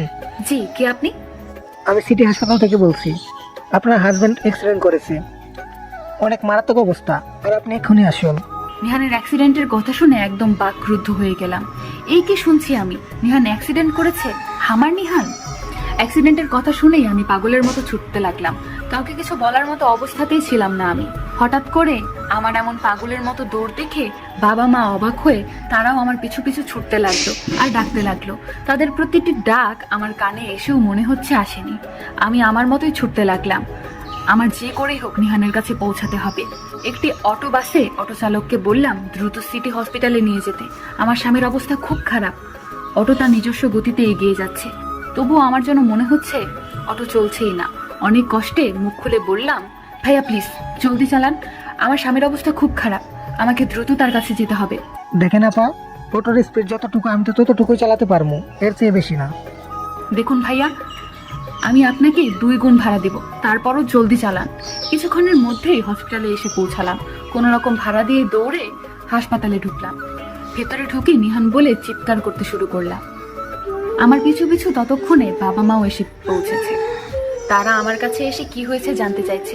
কি হয়েছে নীরা? তুই এভাবে পাগলের মতো এখানে ছুটে আসলি কেন? আর নিহান বলে তুই এভাবে চিৎকার করছিস কেন? মা, নিহানের অ্যাক্সিডেন্ট হয়েছে, অনেক খারাপ অবস্থা নাকি তার। বাবা, ও বাবা, তুমি দেখো না নিহান কোথায়, কেমন আছে। আমার কথা শুনে বাবা হাসপাতালে নিহানের খোঁজ নিতে লাগলো। মা আমায় জাপটে ধরে শান্ত করার চেষ্টা করছে, কিন্তু আমি কিছুতেই নিজেকে শান্ত করতে পারছি না। হঠাৎ বাবা ও একজন ডাক্তার এসে বললেন নিহান 102 নাম্বার কেবিনে আছে। তার খোঁজ পাওয়ার পর আমি কোনো কিছুর তোয়াক্কা না করে তার কাছে চলে গেলাম। গিয়ে দেখি বেডে আকাশ ভাইয়া শুয়ে আছে, আর তার পাশেই নিহান দাঁড়িয়ে আছে। তার হাতে ও মাথায় ব্যান্ডেজ করা। কেবিনে যেই তাকে জড়িয়ে ধরে কান্না করতে লাগলাম। আমার কান্না দেখে উনি তাজ্জব বনে গেল। আমার এই অবস্থা দেখে জিজ্ঞেস করছে কি হয়েছে, কিন্তু আমি কিছুতেই কান্না বন্ধ করতে পারছি না। অবশেষে উনি আমাকে তার বুকের সাথে মিশিয়ে জড়িয়ে ধরে মাথায় হাত বুলিয়ে দিতে লাগলেন।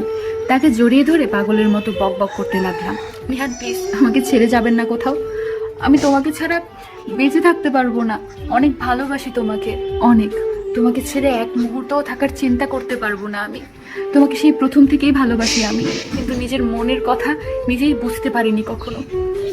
আমার হৃদমাঝারে তুমি প্রিয়, আমার এই হৃদয়ের মাঝে শুধু তুমি ছাড়া আর কারোর অস্তিত্ব নেই। কথাগুলো বলে তার বুকে চুপচাপ মাথা রেখে দাঁড়িয়ে রইলাম। রুমের ভেতরে যে আরো কেউ আছে সেদিকে খেয়াল নেই। নিহান আমার কানে কানে বলল, এই ছাড়ো দেখি, সবাই কিভাবে তাকিয়ে আছে আমাদের দিকে। আমার কিন্তু ভীষণ লজ্জা লাগছে। তার কথা শুনে হুঁশ হলো আমার যে আমি সবার সামনে নিহানকে জড়িয়ে ধরে আছি। লজ্জা পেয়ে ছুটে আসতে নিলে নিহান আবার তার সাথে জড়িয়ে ধরে বলল, এতক্ষণ লজ্জা পাওনি, এখন পাওয়া হচ্ছে তাই না? তার হাত থেকে ছুটে সোজা হয়ে দাঁড়ালাম। বাবা মা ডাক্তার আকাশ ভাইয়া সবাই আমাদের দিকে তাকিয়ে মিটিমিটি হাসছে। নিহান আমাকে এইভাবে ছুটে আসার কথা জিজ্ঞেস করলো। আমি তখন থেকে অচেনা নাম্বার থেকে ফোন আসার কথা বললাম। চিন্তা করো না নীরা, আমার কিছু হয়নি, সামান্য একটু অ্যাক্সিডেন্ট, তাও আকাশে একটু ব্যথা পেয়েছে, এর চেয়ে বেশি কিছু না। আর এই ফোন কল অবশ্যই আমার শত্রুরা করেছে তোমাকে হয়রান করার জন্য, যাতে তোমার এই করুণ অবস্থা দেখে আমি কষ্ট পাই। যাক, নিহান সুস্থ আছে দেখে শান্তির নিঃশ্বাস ফেললাম। এখন ঘরে ফেরার পালা। দীর্ঘদিনের অপেক্ষার প্রহর শেষ হওয়ার দিন আজ আবার আমাদের বিয়ে পড়ানো হবে। আমাদের বিয়ে নিয়ে যাদের মন খারাপ ছিল আজ তাদের মহা আনন্দের পালা। আর মীরার কথা তো ভুলিই নাই, বেচারি যেন হাতে চাঁদ পেয়েছে এমন অবস্থা। আমাদের বিয়েতে সবচেয়ে বেশি খুশি হয়তো মীরাই হয়েছে। সর্বপ্রথম বিয়ের কথা শুনে সে কি রাগ তার, আমার সাথে কথাই বলবে না নাকি। তাকে ছাড়া আমি বিয়ে কিভাবে করলাম। রাগে অভিমানে আমার সাথে কথা বলা বন্ধ করে দিয়েছিল। অনেক কষ্টে মীরাকে বোঝালাম যে কি পরিস্থিতিতে আমাদের বিয়ে, যেখানে আমি নিজেই জানতাম না আমার বিয়ের কথা, আর তাকে কি বলবো। সম্পূর্ণ বাড়িতে পুরো জমজমাট অবস্থা। সমস্ত বাড়ি জুড়ে লাল নীল মরিচবাতির লাইটিং, ঘরের প্রতিটি কোণে ফুল দিয়ে সাজানো। রিয়া ও প্রিয়া কালকেই এসে পড়েছে। রিয়া, প্রিয়া ও মীরা এই তিনজন সর্বক্ষণ আমার সাথে থাকছে, একদম ফেভিকল গ্লুয়ের মতো লেগে আছে। বড়দের ভাষ্যমতে বিয়ের কনেকে নাকি একা থাকতে নেই, তাই তাদের ডিউটি পড়েছে আমার সাথে থাকতে। কিছুক্ষণ পর পর মা ঘুরে দেখে যাচ্ছে আমাকে, যখনই আসে তখনই কান্না শুরু করে দেয়। মাকে দেখলেই যেন আমারও কান্নাগুলো গলায় দলা পাকিয়ে আসে। কিছুতেই নিজেকে আটকাতে পারি না। সকাল থেকে মা মেয়ের কয়েক দফা কান্নার রোল পড়ে গেছে। কি অদ্ভুত নীতি এই দুনিয়ার! সকল রীতিনীতি যেন আমাদের মেয়েদের জন্যই তৈরি করা হয়েছে। যে বাড়িতে জন্মগ্রহণ করেছি, যে বাবা মা কষ্ট করে লালন পালন করেছে, যে বাবা মা সকল প্রকার বিপদ আপদ থেকে আগলিয়ে রেখেছে, আজ বিয়ে নামক এক অদ্ভুত সম্পর্কের জন্য সবকিছু ছেড়ে এক নতুন জীবনে পা দিতে হয়। একদিকে নিহানের সাথে নতুন জীবন শুরু করার আনন্দ, অপরদিকে মা বাবাকে ছেড়ে যাওয়ার কষ্ট। এই যেন এক অসহনীয় যন্ত্রণা। সন্ধ্যা নাগাদ পুরো বাড়িতে হইচই মজে গেছে, বর এসেছে বর এসেছে বলে। আমার 3 বডিগার্ড আমাকে রেখে বর দেখতে চলে গেল। এইদিকে নার্ভাসনেসে আমার হাত পা কাঁপা শুরু করে দিয়েছে। আর অনেক ঘন্টার পর আমি এক নতুন বাড়িতে পা দিব। ওইখানে ফুফা ফুফি থাকলেও ওই বাড়ির বাকি মানুষরা আমার জন্য নতুন। বরবেশে নিহানকে কেমন লাগতেছে তা দেখার জন্য অধীর আগ্রহ আমার, কিন্তু কিছুতেই দেখা সম্ভব না। এই 3 ফাজিল মেয়েগুলো যে কখন বের হয়েছে আর আসার নামই নিচ্ছে না। এমনি তো আজ সারাদিন আমার পিছু ছাড়েনি, কিন্তু এখন যখন আমার প্রয়োজন তখন সামনে থেকে উঠাও। কি পরিমাণ রাগ লাগতেছে তা বলার বাহিরে। হঠাৎ রিয়া ও প্রিয়া দৌড়ে এসে বলল, এই নীরা, জিজুকে দেখতে না সেই লাগছে, আমারই ইচ্ছে করছে তাকে উঠিয়ে নিয়ে গিয়ে বিয়ে করে ফেলে। চুপ ফাজিল, অন্যের বরকে উঠিয়ে নিয়ে যাওয়ার কথা বলা হচ্ছে। দাঁড়া, আঙ্কেল আন্টিকে বলতে হবে মেয়ের বিয়ে করার শখ জেগেছে। আরে না না, আমি তো এমনি বলেছি, এত জলদি আমি বন্দি হতে চাই না। আমার তো এখন দুনিয়া দেখার বাকি, তারপর বিয়ে করব। বিয়ে পড়ানোর সময় আমাকে হলে নিয়ে যেয়ে নিহানের পাশে বসানো হয়েছে। বড়রা সবাই সামনে, তাই নিহানকে কেমন লাগছে তার চোখ উঠিয়ে দেখতে পারছি না, কিন্তু ঠিকই নির্লজ্জের মতো তাকিয়েছিল যখন আমাকে তার পাশে এনে বসানো হয়েছে। আমার কানে ফিসফিস করে বলল, আজ তোমাকে একদম হরকরিদের মতো লাগছে। ইস, ইচ্ছে করছে একদম কিলে খেয়ে ফেলি।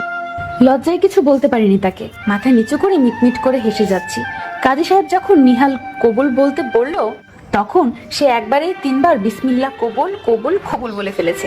তার কাণ্ড দেখে তার বন্ধুরা সবাই খ্যাপানো শুরু করে দিয়েছে। যখন কাজী সাহেব আমাকে কবুল বলতে বললেন, তখন যেন আমার গলায় কিছু একটা আটকে আছে তেমন অবস্থা।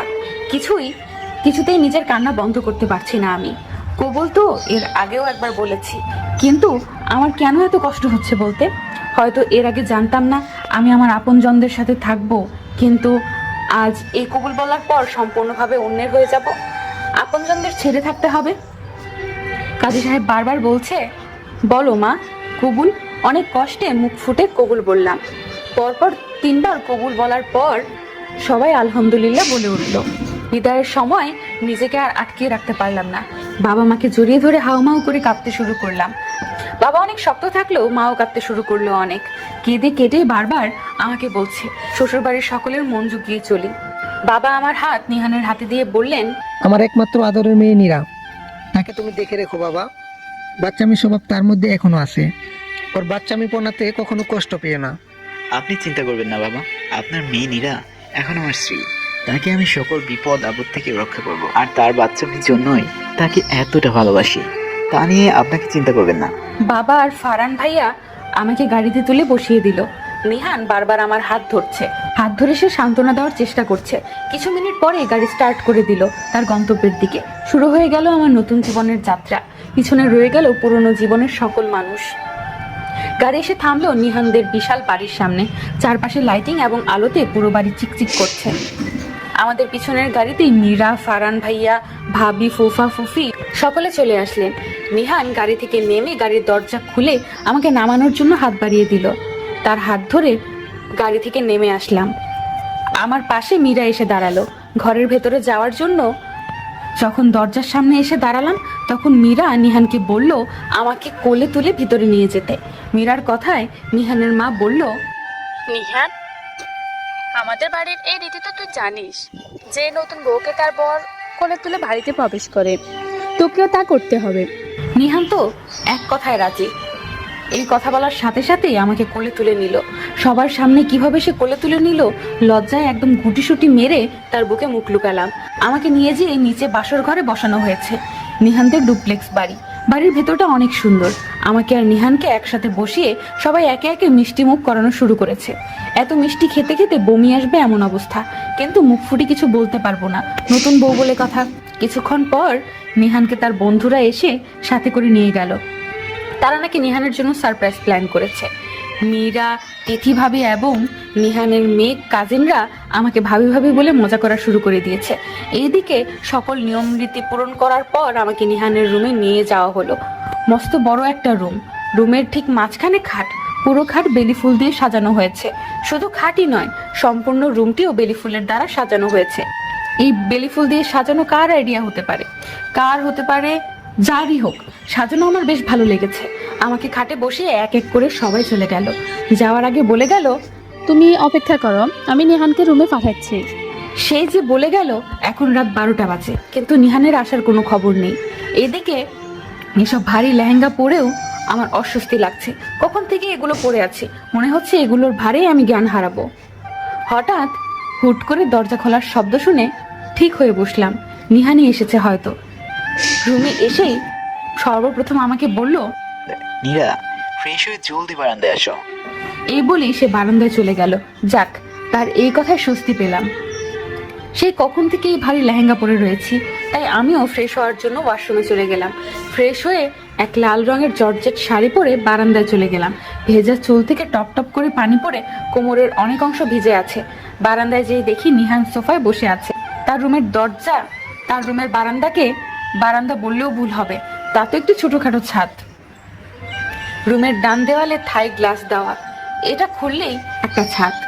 ছাদের এক পাশে সোফা আর একটি পাশে দোলনা আছে, আর অপর পাশে কয়েক প্রকার ফুল গাছ লাগানো। রাতের বেলায় লাইটিং এর কারণে ছাদটাকে অসম্ভব সুন্দর লাগছে। আমি যেয়ে নিহানের পাশে বসলাম। আমার উপস্থিতি টের পেয়ে আমার দিকে তাকিয়ে যেন স্তব্ধ হয়ে গেল তার চোখ। এক নাগারে সে আমার দিকে তাকিয়ে আছে। আমার ডাকে সম্মতি ফিরে মৃদু হেসে আমার হাত ধরে তার কোলে নিয়ে গিয়ে বসালো। নীরা, তুমি বলতে পারবে তোমাকে আমি প্রথম কোথায় দেখেছি? হ্যাঁ, ভার্সিটি ক্যাম্পাসে তোমার সাথে ধাক্কা খাওয়ার সময়। হঠাৎ এই কথা কেন? তোমাকে আমি আরো আগে চিনি। বলে মৃদু হেসে ডান হাতে তার চুলে হাত বুলিয়ে আমার দিকে তাকালেন। কি অবাক হচ্ছে এইভাবে যে আমি তোমাকে এর আগে কিভাবে চিনি, তাই না? আমি মাথা নেড়ে বুঝলাম যে সত্যি আমি অনেক অবাক হচ্ছি যে নিহান আমাকে আগের থেকে কিভাবে চিনে। কখনো কি আমাদের দেখা হয়েছে? থাক, তোমার এই মোটা মাথা নিয়ে এসব ভাবতে হবে না। আমি তোমাকে একটা গল্প বলছি, তা চুপচাপ মন দিয়ে শোনো। বলো।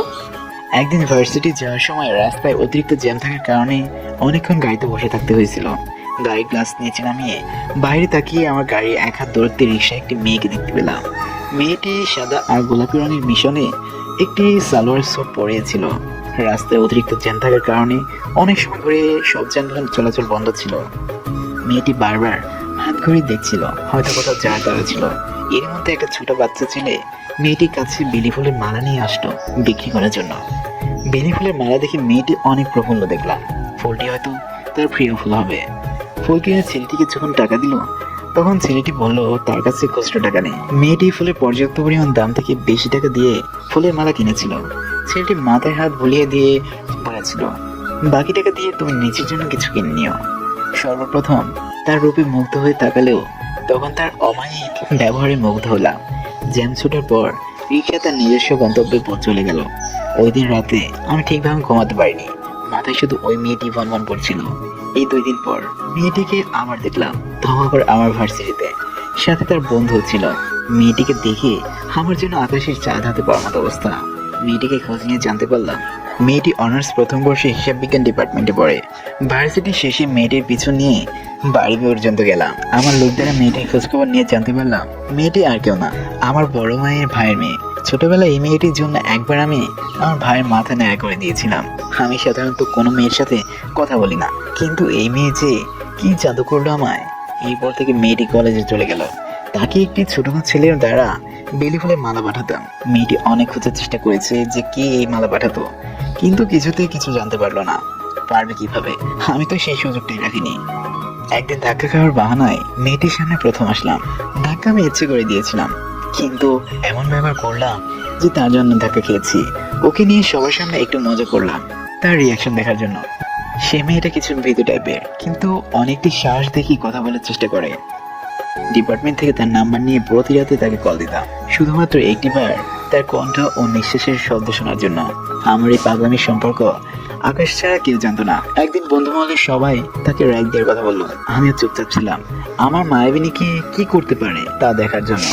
রিজভি মায়াবিকে একটি ছেলেকে প্রপোজ ও কিস করার জন্য বলল। প্রথমে রাজি না হলেও পরে রাজি হয়ে গিয়েছিল সে। আমার সামনে মায়াবী অন্য কাউকে চুমু দিবে তা আমি সহ্য করতে পারলাম না। রাগে গাড়ির গ্লাসে ঘুষি মেরে নিজের হাত কেটে ফেলি, যার ফলে মাথায় জ্বর এসে পড়লো আমার। মায়াবিনী প্রতি রাতে ঘুমানোর আগে একবার বারান্দা আসতো, আমিও প্রতি রাতে তাকে একবার দেখার জন্য লোভ সামলাতে না পেরে দেখতে চলে আসি। ওই দিনও তাকে দেখার চেষ্টা করলাম। রাতে মুষলধারে বৃষ্টি হচ্ছিল, জ্বর নিয়ে তাকে আরেকটিবার দেখতে চলে গেলাম। যেয়ে দেখলাম মায়াবিনী বারান্দায় দাঁড়িয়ে গুনগুন করে গান গাচ্ছে। সেও ফলে তার বারান্দার দরজা না লাগিয়ে ঘুমাতে চলে গেল। তার বারান্দার দরজা দিয়ে খুব সহজেই কেউ রুমে ঢুকতে পারবে। এই জন্য আমার জন্য সুবর্ণ সুযোগ আমার মায়াবিনীকে ঘুমানো অবস্থায় দেখার লোভ সামলাতে না পেরে তার রুমে চলে গেলাম।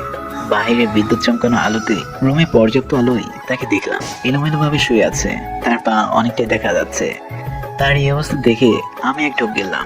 নিজেকে কেমন দুর্বল মনে হচ্ছিল তখন, তাই তার জামা কাপড় ঠিক করে দিকে ঝুঁকে তাকিয়ে গভীরভাবে দেখতে লাগলাম। কিছুক্ষণের মধ্যেই মায়াবিনী নড়ে চড়ে উঠলো, তাই দ্রুত সেখান থেকে চলে আসলাম। এর পরের দিন মায়াবিনী যখন কলেজে আসলো তখন থেকে দেখলাম রিদানের সাথে কথা বলতে। গতকাল যাকে সে প্রপোজ করেছিল, কথা বলার এক আগে দেখলাম রিদান তার চুলকানের পিছনে গুজে দিচ্ছে। ব্যাস, পায়ের রক্ত মাথায় চলে আসলো। আমার মায়াবিনী এতটা কাছে যাওয়া সহ্য করতে পারলাম না। রিদান যাওয়ার পর মায়াবিনীকে টেনে নিয়ে আমাদের একটি বন্ধ ক্লাসরুমে নিয়ে আসলাম। এসে তাকে অনেক শেষালাম যে আর কোনো ছেলের সাথে যাকে না দেখি। যাওয়ার আগে তার হাতে একটা চুমু দিয়ে চলে আসলাম। এরপর থেকে মায়াবিনীকে বেলি ফুল দেওয়ার সাথে সাথে একটা করে চিরকুটু পাঠাতাম, যাতে আমার মনে কথা লেখা ছিল, কিন্তু নিজে তার সামনে আসেনি।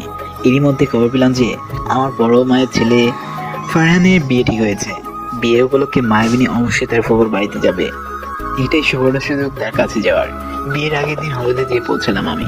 আমাকে ওই বাড়িতে দেখে মায়াবিনী অনেক চমকে গেল। তার এই চমকানো চেহারা দেখে অনেক মজা লাগলো। তাকে তখন পরিচয় দিলাম যে আমি এই বাড়ির ছেলে। হলুদের শেষে ছাদে যখন যাই সবাই ডান্স করছিল, তখন অনেকের কথার কারণে মায়াবিনীকেও ডান্স করতে হয়েছিল।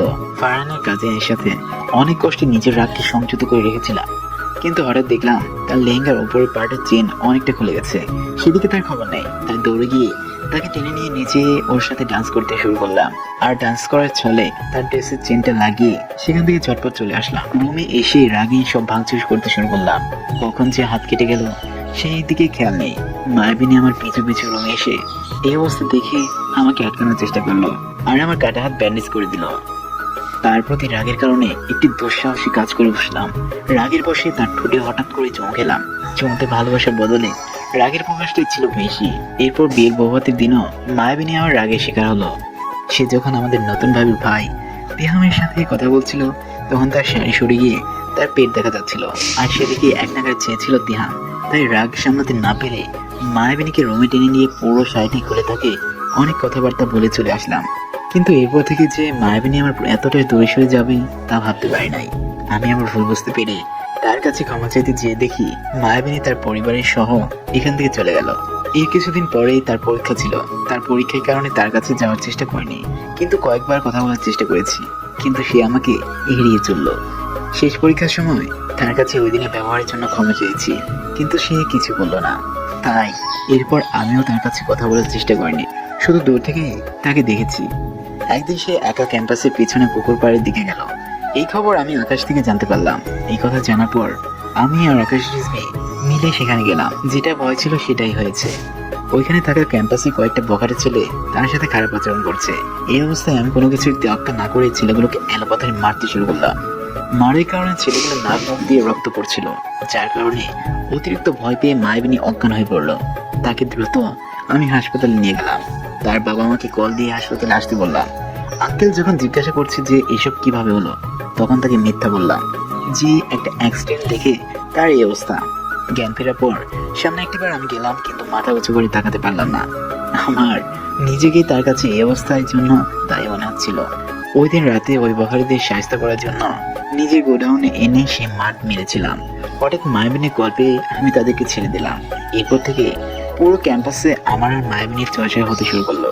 যে নিহান চৌধুরী কখনো কোনো মেয়ের দিকে চোখ তুলে তাকায়নি, আজ সে একটি মেয়ের জন্য এমন করেছে, চর্চা হওয়ারই কথা।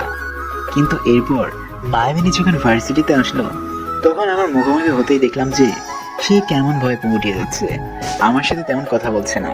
মায়াবিনী যখন ক্লাস থেকে ক্যান্টিনে গেল, তখন আমিও তার পিছু পিছু ক্যান্টিনে যেয়ে তার টেবিলে বসলাম। তার সাথে কথা বলার মধ্যেই তার ফোন বেজে উঠলো। তার কথা বলার ধরন থেকে বুঝলাম কোনো ছেলের সাথে কথা বলছে সে, কারণ কার সাথে কথা বলছে জিজ্ঞাসা করতেই বলল বয়ফ্রেন্ড নাকি। চুপচুপ কিছু না বলেই তার দিকে তাকিয়েছিলাম। আমি জানি ওর কোনো বয়ফ্রেন্ড নেই, আমাকে জানানোর জন্য এই কথা বলেছে। কিছু না বলেই সেখান থেকে উঠে চলে আসলাম। আমার মনে মনে ভাবতে লাগলাম, এই মিথ্যা কথার জন্য মায়াবিনী তোমাকে অনেক বড় মূল্য চুকাতে হবে।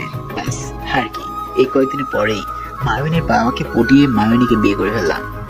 সামনের দিকে তাকিয়ে এক নাগারে কথাগুলো বলে আমার দিকে তাকালো নিহাল। চোখ জোড়া আমার ছলছল করে উঠল।